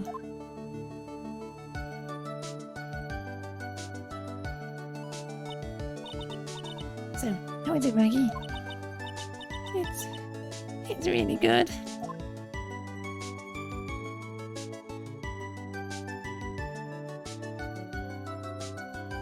So the case of the phony versus genuine comes to an end.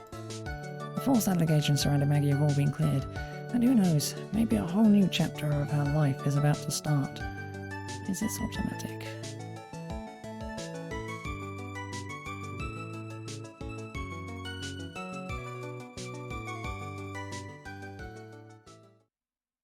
Right.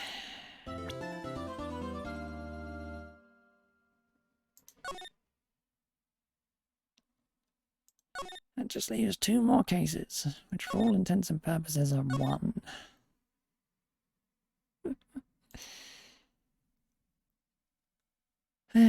looks like we're going to be dealing with that again. Anywho, that will be all for now, and I'll start this off tomorrow. For now, though,